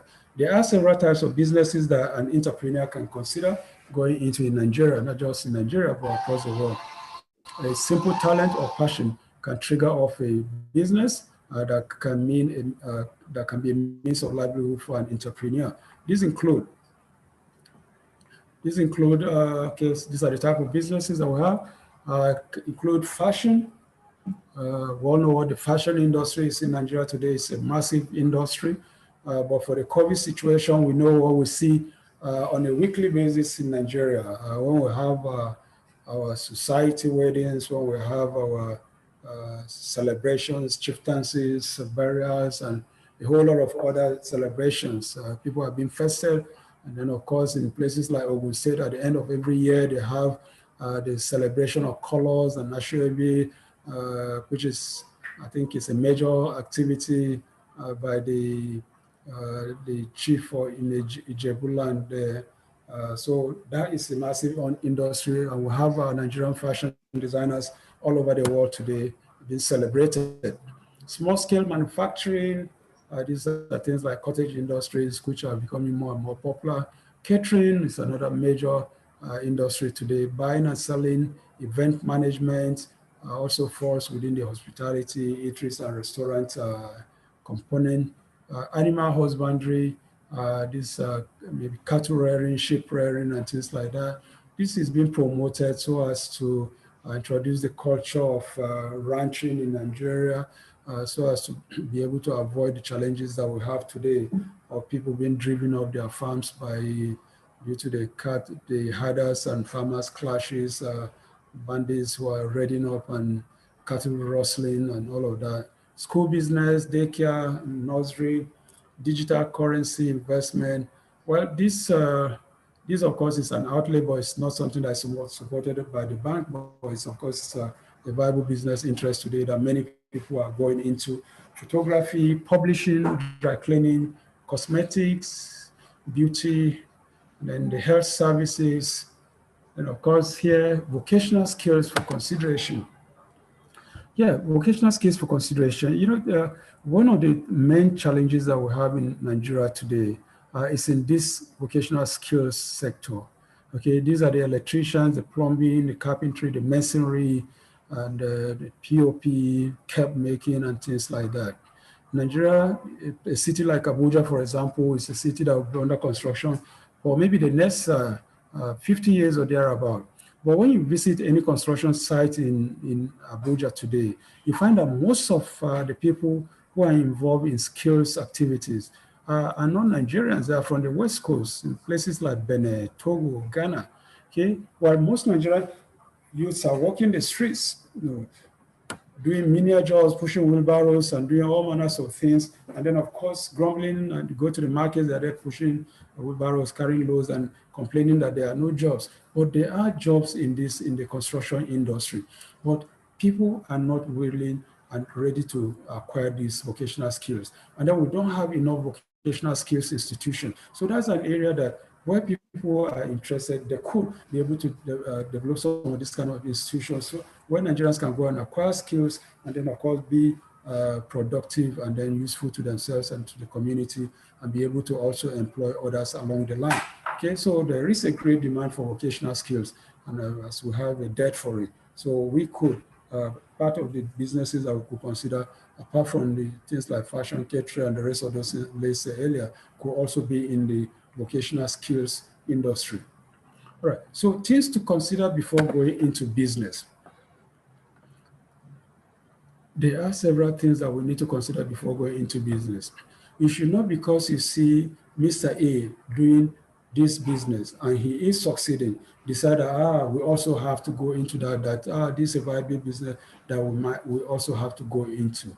No, you might find that you run into a challenge if you don't do certain things first. Okay, so you need to do certain things, and this includes you have to ask the question: is there a demand for the business?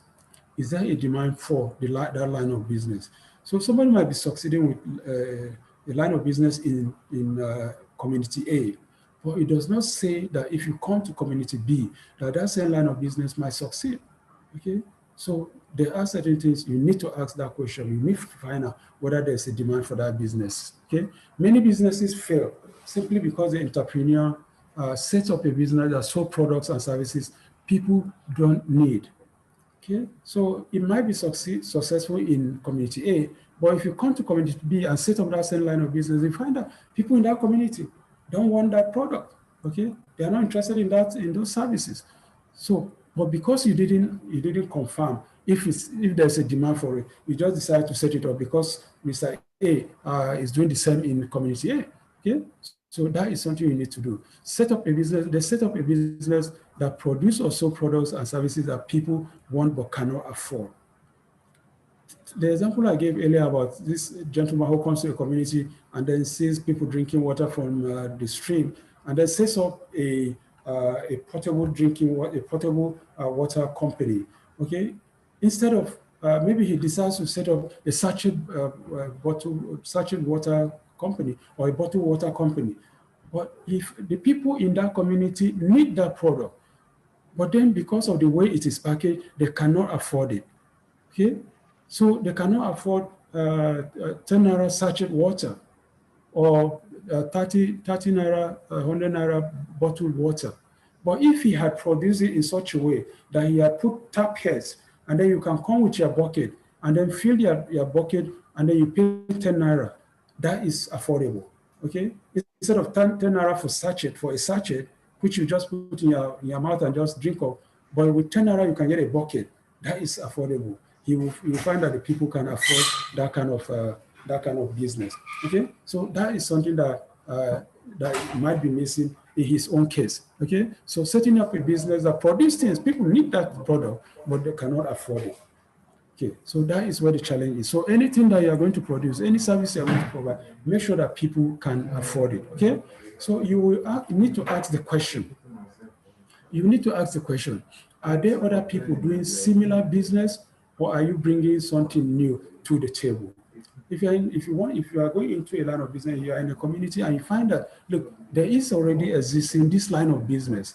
Okay, there's a bakery already here, baking and selling bread, and you come in and you decide to set up a similar business, a similar bakery.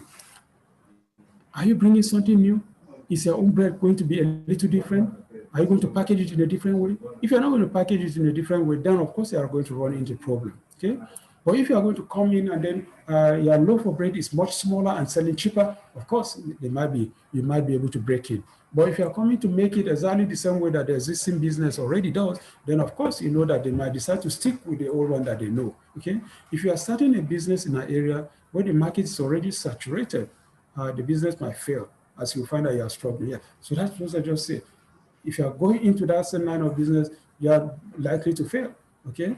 Because the competition, you might not be able to cope with the competition. Those who are on ground earlier have already understood what the business is all about. So you find that you might be running into problems. It is important to do some research to find out areas where the competition is not properly serving the people, serving the customer, and then position your business. So it's important you ask the question and then you do research. Where is the competition not serving the people adequately? Okay, where is the competition not meeting the needs of the people? Then you'll see how you'll be able to fill that line of business.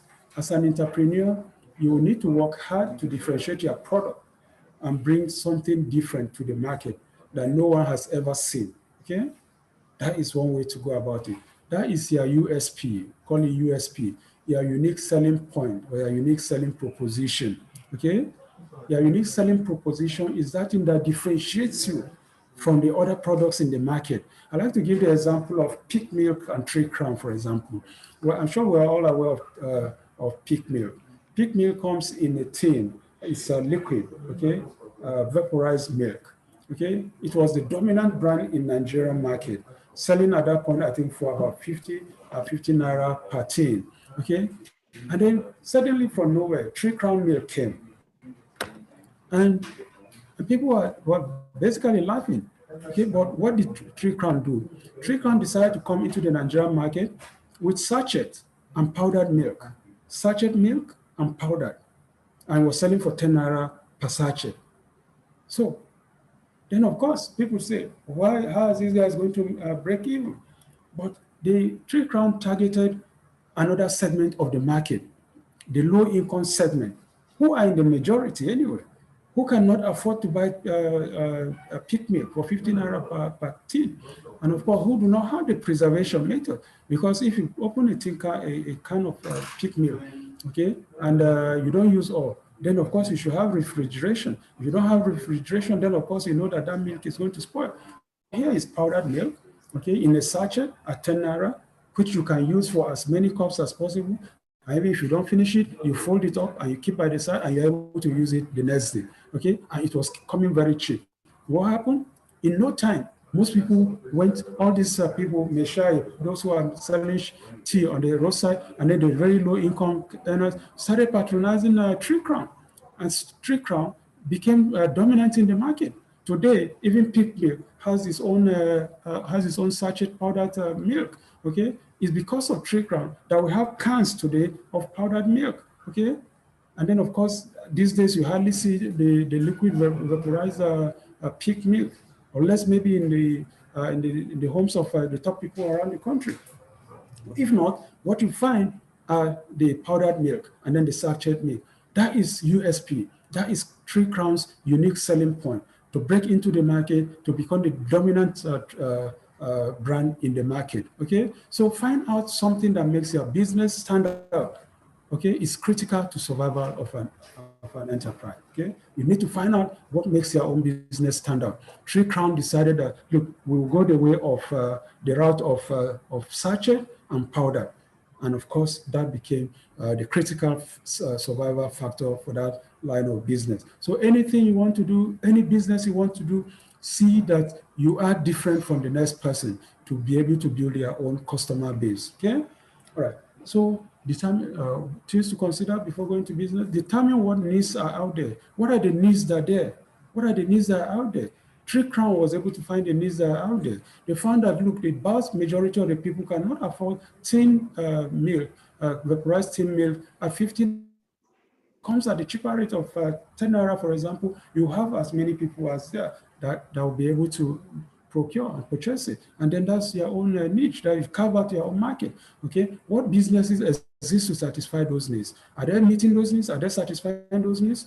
If there is no business currently satisfying those needs, it could mean that no one has thought about it. Okay, means that maybe nobody has thought about it, or there is not enough market to make setting up that business viable, or the cost of carrying out the business in that environment could be too expensive. Okay, let's take the example we gave earlier about a guy with the potable water, drinking potable water, for example, in the community where he found stream water.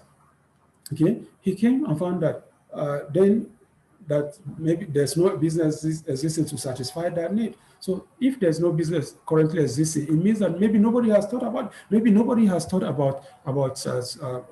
a borehole to provide potable drinking water. Okay.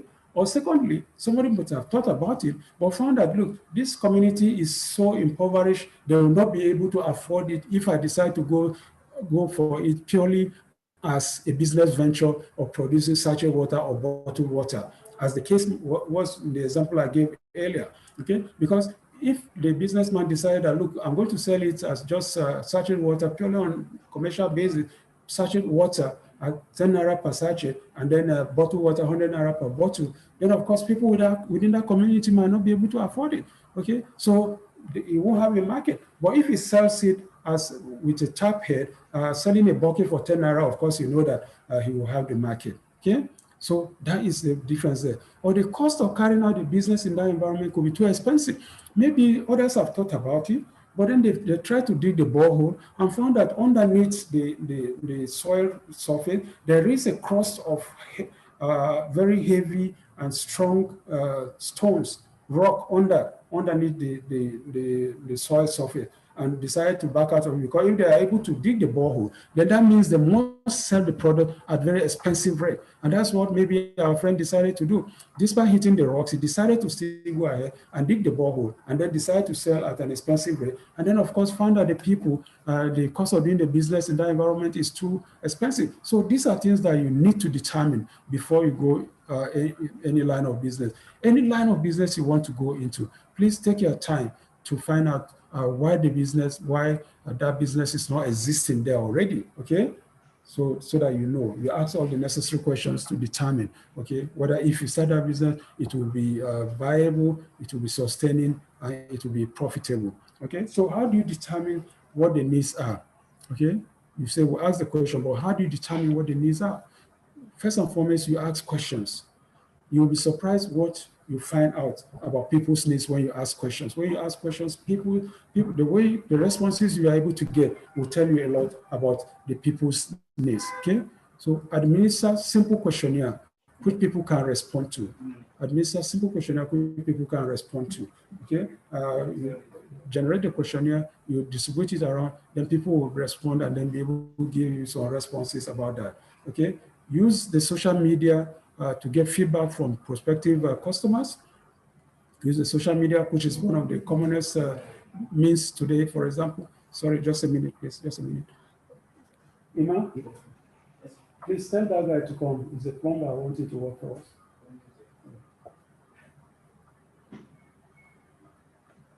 This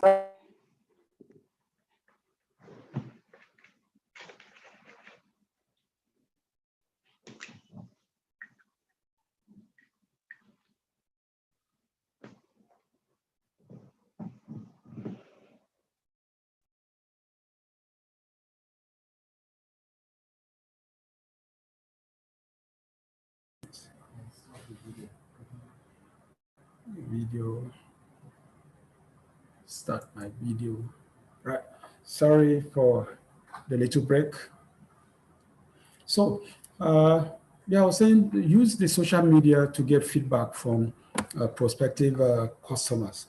The social media is one of the greatest means of communication we have in the world today. And of course, people are on a day-to-day basis engaging. So you can also be able to use the social media within your community to find out the needs that are out there. You can read journals and then other online sites. Those ones are there, provide free information about market surveys and trends. Then look around and observe things.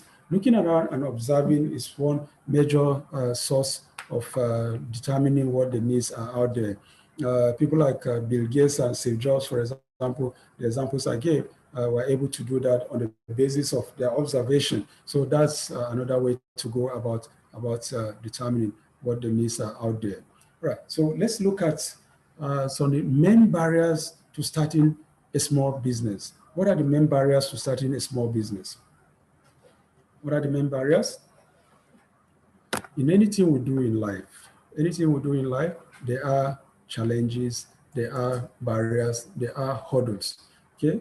So what are the main barriers that we find in starting a business, anytime I want to start a business, okay? There are quite a couple of barriers, really.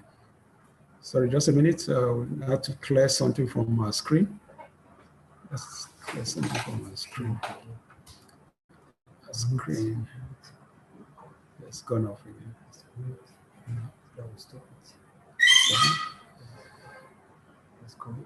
It's not coming. Okay.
Sorry for the little break again.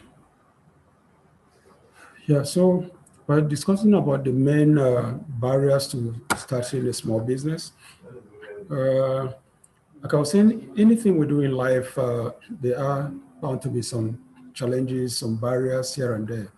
And when we want to start any business, we also face those barriers. Okay, but what are those common barriers that we find when starting a small business? So let's look at those barriers we find. First and foremost, money. This is the most vital resource an entrepreneur needs to start a business, and probably the most critical barrier to starting a small business. Exactly how much do you need to start, and where do you get it from?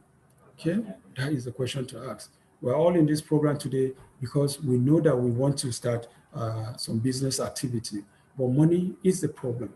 So we are assessing this program today because it's a step towards assessing money for our business. So it's a major source of barrier. Okay, exactly how much do you need to start, and where are you going to get the money from? Okay, most of us, maybe I'm sure, have started by approaching our family members, friends, and relations, and things like that. But most times we find that it's not always forthcoming in those areas. So we need to look at some other sources of money to start our business.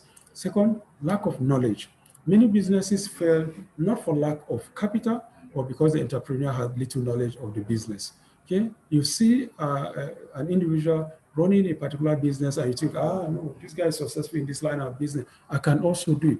But you know very little about that line of business. It could be a challenge there.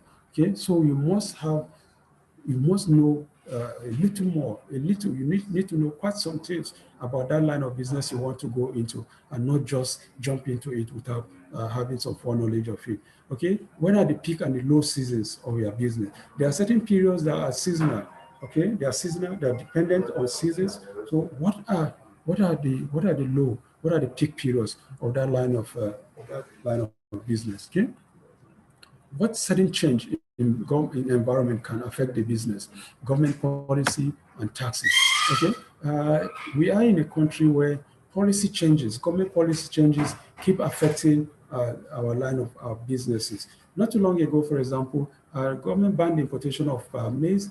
Okay, and then of course that one encouraged many people to go into maize farming, took loan facilities, started farming massively in maize, and then suddenly there was a lot of complaint from poultry farmers that there was not enough maize to develop feeds, okay, to produce feeds for birds, okay, and government under pressure decided to lift the ban on importation of maize. And then of course those that borrowed money and invested in maize suddenly found that the market was flooded, which means, and then they had not already harvested their own product, which means if they harvested, then they will be running at a loss. Okay, so all this kind of changes, sudden change in government policy, shift here and there, always affects people. So you need to have cognizance of changes that could happen in your environment at any given point in time. We're also aware of what happened with taxes. VAT moved from 7.5% to 7.5%. Okay, import stamp duty moved from 5% to 6%. So all of these kind of changes are things that one has to be very, very careful and conversant about anytime you are going into any business. Will the business be able to generate cash immediately, or will you have to sell on credit? Are the products perishable? How long does it take to produce your goods? And will it affect the ability to meet your customers?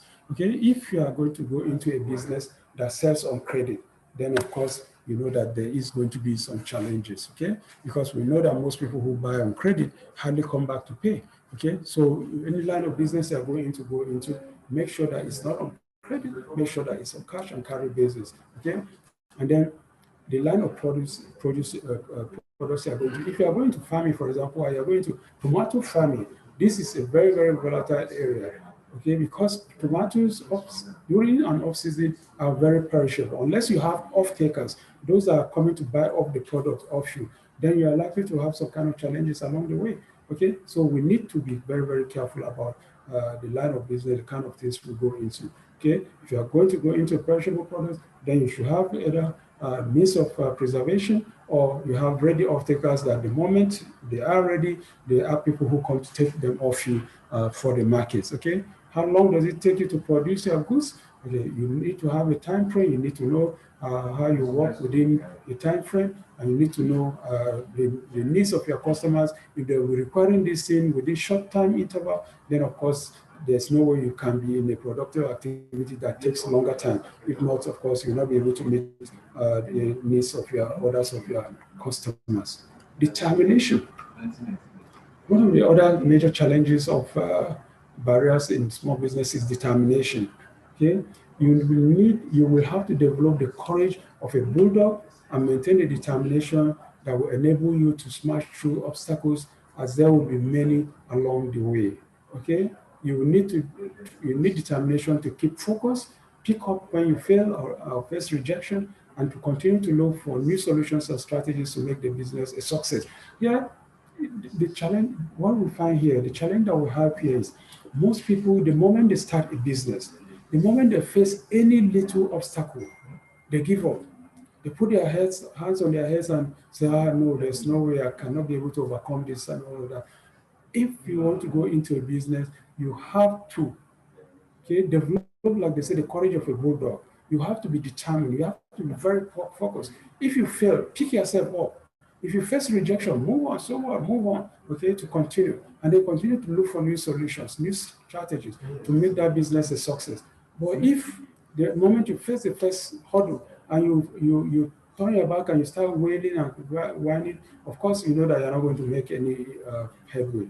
Determination is very key and critical. If you fail, sure, that is one of the most likely things you are going to face, because you are going into a new line of business, a new venture.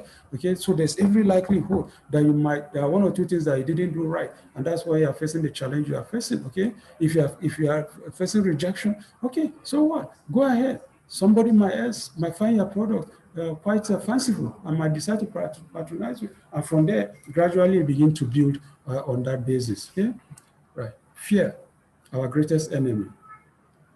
Fear is one of the greatest barriers to people starting a business. Okay, they ask the question, what if I fail? What if I make a fool of myself? Okay, what if I'm rejected? And people say no.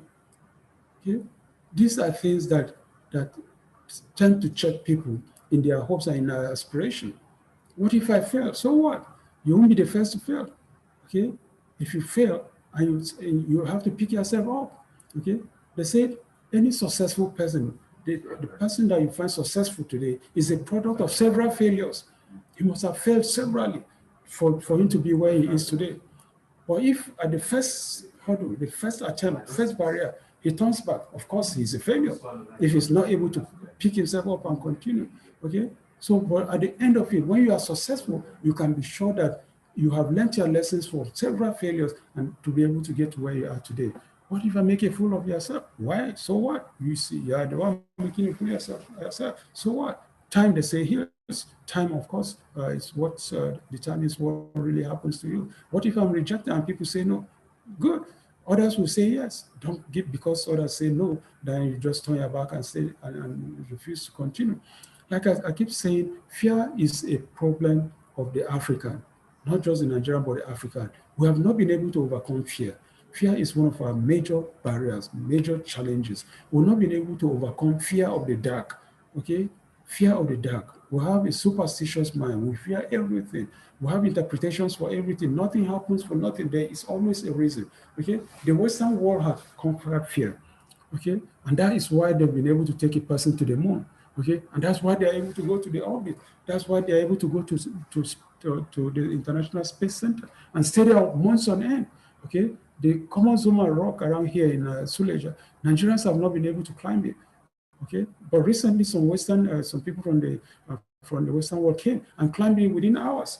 But for us, there are superstitions. If you climb it, if you go near, if you climb it, this will happen to you. This will happen to you. We built a very big international hotel beside that rock as a tourist attraction. But what happened? Today is a ghost hotel. Okay. Fitted and all of that, but nobody has been able to sleep in that place for one day because of fear. because of all manners of superstition. So we've not been able to overcome fear. We've not been able to overgo fear. And that's why we're not able to make much inroads until we are able to break that jinx, break that fear barrier. We will not be able to go far in the businesses that we do. So as a people, we need the change of mentality and attitude in able to be able to make the difference, okay? So people like Bill Gates were rejected. I told you about Bill Gates and IBM. They rejected him, but see what happened today. He has the last laugh. And one of the greatest regrets of IBM is rejecting Bill Gates. Thomas Edison, who built the first electric bulb, failed over 10 times. It was, I think, about the 12th trial before he succeeded. Honda, the popular Honda brand today, when they started in Japan, people were laughing at them and said they were going to break up. But today, Honda is a major brand in the world today. Same with the Wright brothers, whose pictures I showed earlier, okay, who started the whole concept of the aeroplane. Today, when they were starting, okay, people laughed at them. Okay, they were rejected. They said they were going to fail. But today, we are beneficiaries of their vision, their determination to pull through despite all the odds. So fear is a major challenge for people who want to go into business.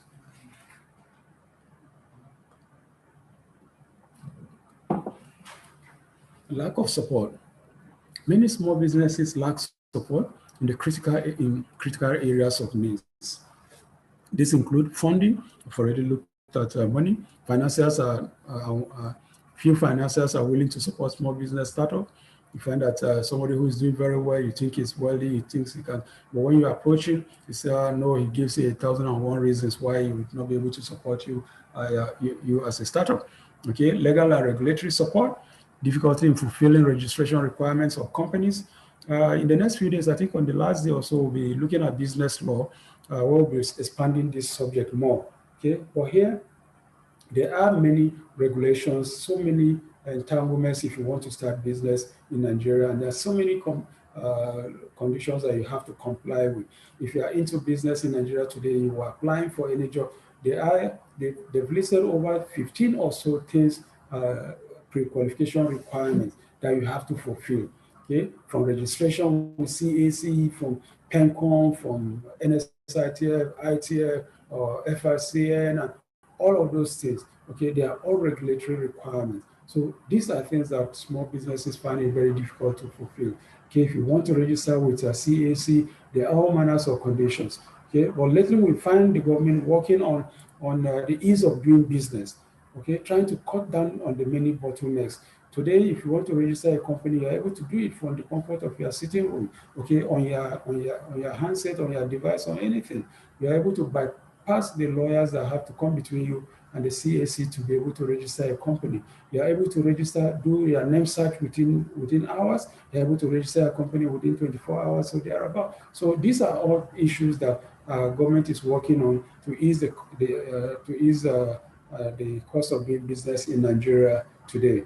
Okay, but that, as it were, is one of the major problems that companies, small people face when they want to start their own businesses. Staying power. Staying power. Most startup entrepreneurs lack the staying power. So the moment they encounter a challenge, they give up. Okay, it's like the determination we talked about earlier. Okay, the moment you face the first challenge, you give up. But we're saying that if entrepreneurship is what you really want, if entrepreneurship is what you really want to go into, you must stay the course and not give up. You want to go into entrepreneurship, make sure you stay the course. Don't give up. Okay, entrepreneurship is not a quick, rich strategy. Like I said earlier, it takes patience. Okay, it's not a 100-meter dash. It's a marathon. So you have to be patient. You have to be determined. You have to stay the course. You don't have to give up. You just have to keep marching on. All right. So now the last section of this paper, sources of funding for small businesses. Okay, we've seen the barriers, the obstacles. Now the sources of funding for small businesses. What are the sources of funding for small businesses if you want to do business in Nigeria today? First, equity, loans, grants, cooperative loans, and crowdfunding. All right, so let's start by looking at equity. Let's start by looking at equity. Equity is an investment made in the shares of a business. It's an investment made in the shares of a business.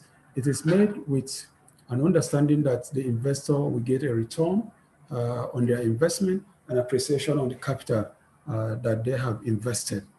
Equity is a good source of funding for entrepreneurs as it is more long-term in nature and gives the entrepreneur enough time for the business to take root. Yeah, basically you are saying that equity is an investment scheme. Okay, when you go to the stock market, for example, and you want to buy a share of a business, okay, that is equity. Okay, if you are starting a small business and you decide to go into the market, place it on the market, the whole essence is for people to show interest in that line of business, find it viable, and then they'll be able to buy shares in that company by putting in their money. The money is paid in, okay? And that's the shares of those who are interested in buying interest in the business. That is what you now use. The capital is what you use to now build on that business, okay? And then, of course, it is a good source of funding for entrepreneurs because it is long term in the sense that by the time anybody buys shares into your line of business, you know that he's also aware that this is a long-term investment. It's not an overnight business. Okay, as you are buying shares in it, putting in your money, that money will go into developing that business. It has to take root, become productive, become viable, and interest yielding. Okay, then you begin to now earn some money in terms of dividend payment. So that's what it does. Equity is buying of shares in a business. Okay, and once that equity shares are contributed, the entrepreneur, of course, knows that he's in good hands. He has time to be able to build that business and for the business to take full root. Okay, all right. So equity funding comes from the following sources: it comes from savings, it comes from partners, investors, family. Okay, what are savings? Let's look at savings first. If you want to start an enterprise, you should learn to set aside savings for whatever little resources you have. Savings take a lot of effort, discipline, and sacrifice to be able to put money aside for start a business. We all know the challenges of savings in this country. Okay, for people who are working, okay, they'll tell you that, look, how much is my salary that you expect me to save any money, save anything aside? If you are on 30,000 naira, which is the minimum wage today, for example, how much will you be able to set aside? Okay, to be able to set aside as savings, to have the discipline to keep aside, to build on until such a time that you have enough money to invest in business. It's a major challenge. But the advice we keep giving is that no matter how small your salary, no matter how small your income is, learn to put aside something, okay, for the rainy day, okay? Because when you put that aside, when there are challenges, that is what you have to go back and live on, or that is what you put into a business to start a business. Okay? That is what savings is all about. It takes a lot of effort. It takes a lot of discipline and takes a lot of sacrifices for you to be able to set aside money for that line of business. Partners can also bring in some savings as equity. Okay, you have friends who share your business ideas, business ideals. Then of course they find the business idea that you are floating viable. They will decide to put in their own savings, bring in their own money also. Investors. An investor is somebody who puts funds into something in order to get a return. Okay, investors, people who are on the side, who buy their equity, who buy shares in any company they find viable. They put in their money with the hope that as the business becomes viable, they will now begin to earn money as dividends from that line of business. Okay, there are also what we call the angel investors. These are wealthy private individuals who invest in business in exchange for some equity. Angel investors, these ones are private individuals who bring in their money when they see that a young man has an idea, business idea that they find to be viable. Okay, they come in to mentor, put in their money to mentor, to help, to guide and direct this young entrepreneur on how to go along that line of business because they have gone through it before, so they know all the loopholes, all the traps, all the pitfalls, and then they are able to guide you, assist you on how to navigate that line of business. And their own reward comes at the end of it when the business becomes viable, and then they are able to earn some money in form of dividend from their investment, okay? So that's what angel investors do. Partners, we already looked at partners, then family and friends. Family and friends are usually the first source of investment for most young startup business. I'm sure many of you have experienced it before. If you have a business idea, you want to go into business, there's every likelihood that the first set of people that you talk to are your family members, your father and mom, your daddy and mommy. You approach them and say, oh, look, Dad, I have this idea. I think I want to go into this line of business, but I don't have the money. Can you give me this? Can you give me that? I know I've experienced it before with my kids, and will come meet me, and then of course, know how much I've given to them. Nothing has come back, but they keep trying themselves. And then, of course, by the time you try family and friends, and you've exhausted that avenue, and then they say, my friend, you have to go look for your money elsewhere. That is when now you move on to some other areas and try to see how you can be able to build, generate the resources, the funds that you require to build on your business. Loans, that's the next source of funding. Loans, a business loan is money given to an entrepreneur to finance the purchase of an asset or fund a business's recurrent expenditure.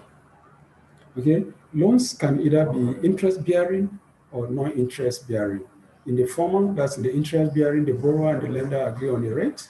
The loan is tenured, that's the period for a specific period. And at the end of the tenure of maturity, the borrower must repay the loan to the lender together with the interest that has accrued. Right. So a business loan is monies that we borrow from various organizations, which we'll be looking at, but it comes as either interest bearing. Okay, that's if you're taking the loan, there is an interest you have to pay on that loan. Okay, from the borrower. Okay, at an interest rate. Okay, then the loan is tenured. It has a specific tenure. That's for a specific period. Okay, this one that we're talking about, the AGSMEIS loan scheme, is for 7 years. That's the repayment period. And then the interest rate, of course, is 5% interest for this year. Next year, it might go up to 9%, as it were. Okay, so and at maturity, you're expected to make sure that you have paid back all the loan and pay back all the interest that has accrued with it. But then there is also the non-interest bearing component. This one is the Islamic, based on the Islamic banking principle. Okay, here there is no interest to the loan. We are giving a loan, but there is no interest to it. There is a sharing formula. If there is a failure, there is a way that between the borrower and the lender, the assets are shared so that everybody at least goes out with something. But as you make profit, there is also the way the borrower takes his own part of the share, but there is no interest attached to it. So there's no time when you want to fully repay that they will say there is an interest which you have to pay. But it's based on the Islamic banking principle, which will be better explained if you try to assess that type of loan. So loans can be assessed from the following. Can be assessed from banks. Okay, banks take in money from depositors and lend at the margin. Microfinance banks are also a source of loans. Okay, but remember, I just said that if you are approaching any bank today for a loan, you should be ready to pay nothing less than the 26% interest rate. So banks are a major source of loans for people who want to acquire loans, but unfortunately the risk could be quite exorbitant. Partners can also, who are interested in your line of business or who have money to spare, can decide to loan money to an individual at an interest, of course, at an interest rate, which is agreeable between them. The partners agree on the tenure, that's the period of repayment, and when the loan should be paid back. Okay, right. Grants are funds given to small businesses by donor organizations. Usually, the donor does not retain an interest in the business. However, to ensure that the money is actually being used for the purpose intended, the donor will set up processes to ensure that the project is properly executed. So donor agencies mostly they give out grants, not loans, and most times they don't retain any interest. But what they do most times is, in some instances, they don't actually give you money, but they could give you materials, they could give you resources, they could give you technical expertise and the like. Okay, to support and build small businesses. Okay, many grant-giving agencies, donor agencies, are international donor agencies. Okay, agencies like DFID, USAID, and all things like that.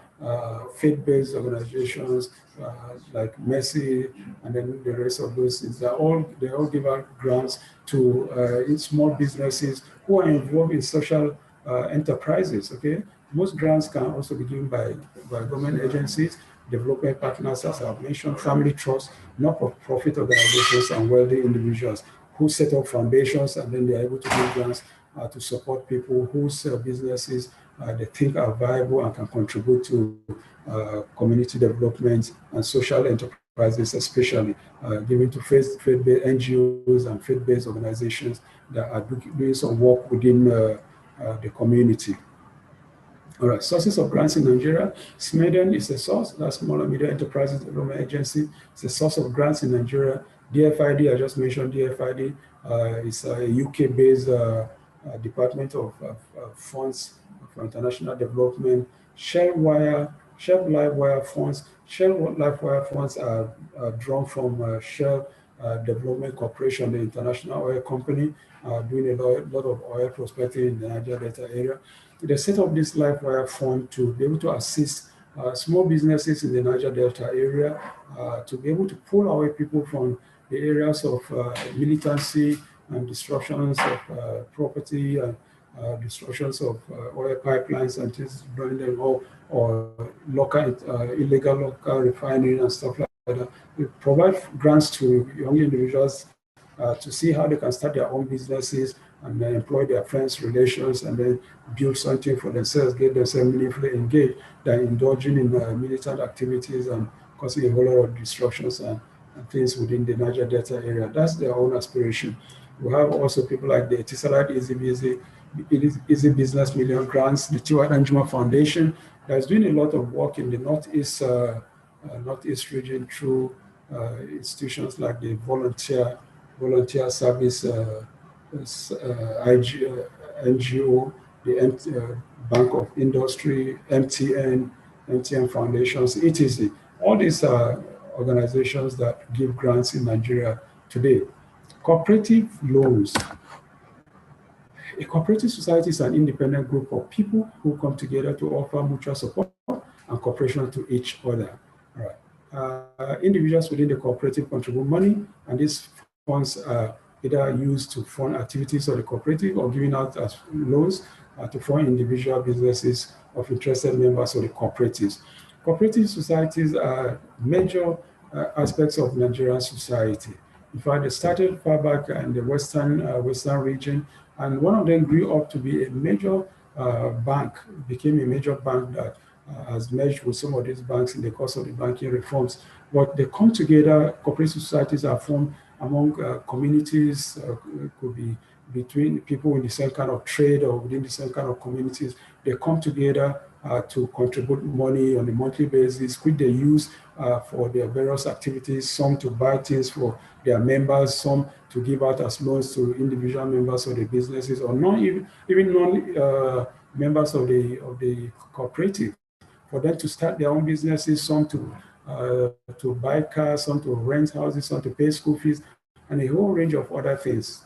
Yeah, that's what cooperative societies do. We find them in most offices in Nigeria today. Almost any office that you go in Nigeria today, you find cooperative societies. You find people who go into these cooperatives to take cooperatives to contribute from their monthly salaries. Some contribute up to 50,000, 20,000 on a month-to-month basis. And when they need money for any of their projects, they go to the cooperative, take the money which they're using, either paying their children's school fees or renting, paying rent for their houses or cars or starting businesses. That's what cooperative societies do. And cooperative loans are also, they are tenured, they have interest rate, and then of course, most of them, they are very, very well organized. Most of them have grown up to be mass and microfinance banks today, and many of them, of course, are so strong and powerful, like cooperative banks like CBN. In fact, we find some organizations that borrow money from their cooperatives to be able to pay salaries and a whole lot of other things like that. So it's a major viable source of loans for people for starting small businesses. Crowdfunding. Crowdfunding, this is a new line of funding that is internet-based. okay, is the process of raising funds for individuals through the internet. An individual who has a business idea might float it on the internet and then, of course, pitch it, sell it to members who are on the same platform, on things like Instagram, on the WhatsApp groups, and Facebook, and all of that. And people who show interest in that line of business or who want to support that line of business are able to buy into it, okay? And then, of course, at the end of it, are able to earn some dividend from it, or if it's for social enterprise, social activity, supporting communities, of course, the monies generated go into supporting those communities to meet some of their challenges. That is what crowdfunding is all about. In fact, crowdfunding today is a major business outline. We have companies like the Alliance Group today, which has its origin in Philippines, but today is a massive crowdfunding organization that has byproducts of all manners of things like confectionaries, tea, coffee, creams, and things like that, which are also sold on the side, okay, drugs, herbal drugs, wellness drugs, and all of that. All these things are all part of the kind of things that this crowdfunding, and what you do is by the time you buy into it and you're able to bring in other people who also buy into it, they become your offlines. As they earn money, you also earn money. So what money is so earned, then individuals are able to put it together and invest in other areas. And also many people today who whose main source of business today, whose main business today is in such crowdfunding activities. There's another popular one, the Crowd9, which also markets different kind of products today, gaming products, sports products, and people buy into those areas. And then those markets are very vast, and people are able to earn money from bringing in downlines and bringing in people who, as they buy into their same ideas, they are also able to benefit from it. That is what crowdfunding is all about. It's internet-based and one of the means of fund generation today in the international market, right? So that is the various sources of funding. We have come to the end of this paper. It's been quite lengthy. Thank you for your patience. Thank you for being a part of our day. So we'll open the floor again so that we'll take questions and answers if you have any. Right.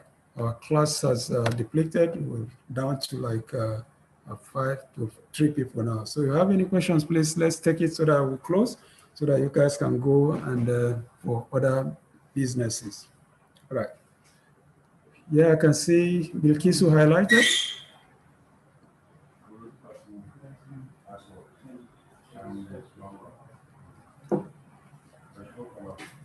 All right. Any questions, Bilkisu? You can unmute your mic if you have a question. Okay, sir. Yeah. All right, we're hearing you. You have a question?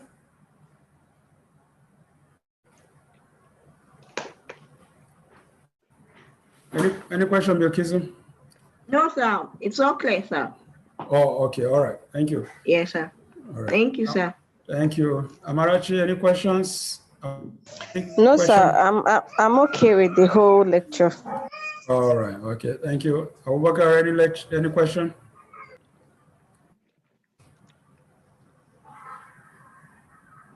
All right. Okay. So if we are satisfied with no questions, then we'll close the class. And thank you very much for being a part of our day. We'll reconvene again tomorrow at 10 o'clock in the morning, so that we'll continue.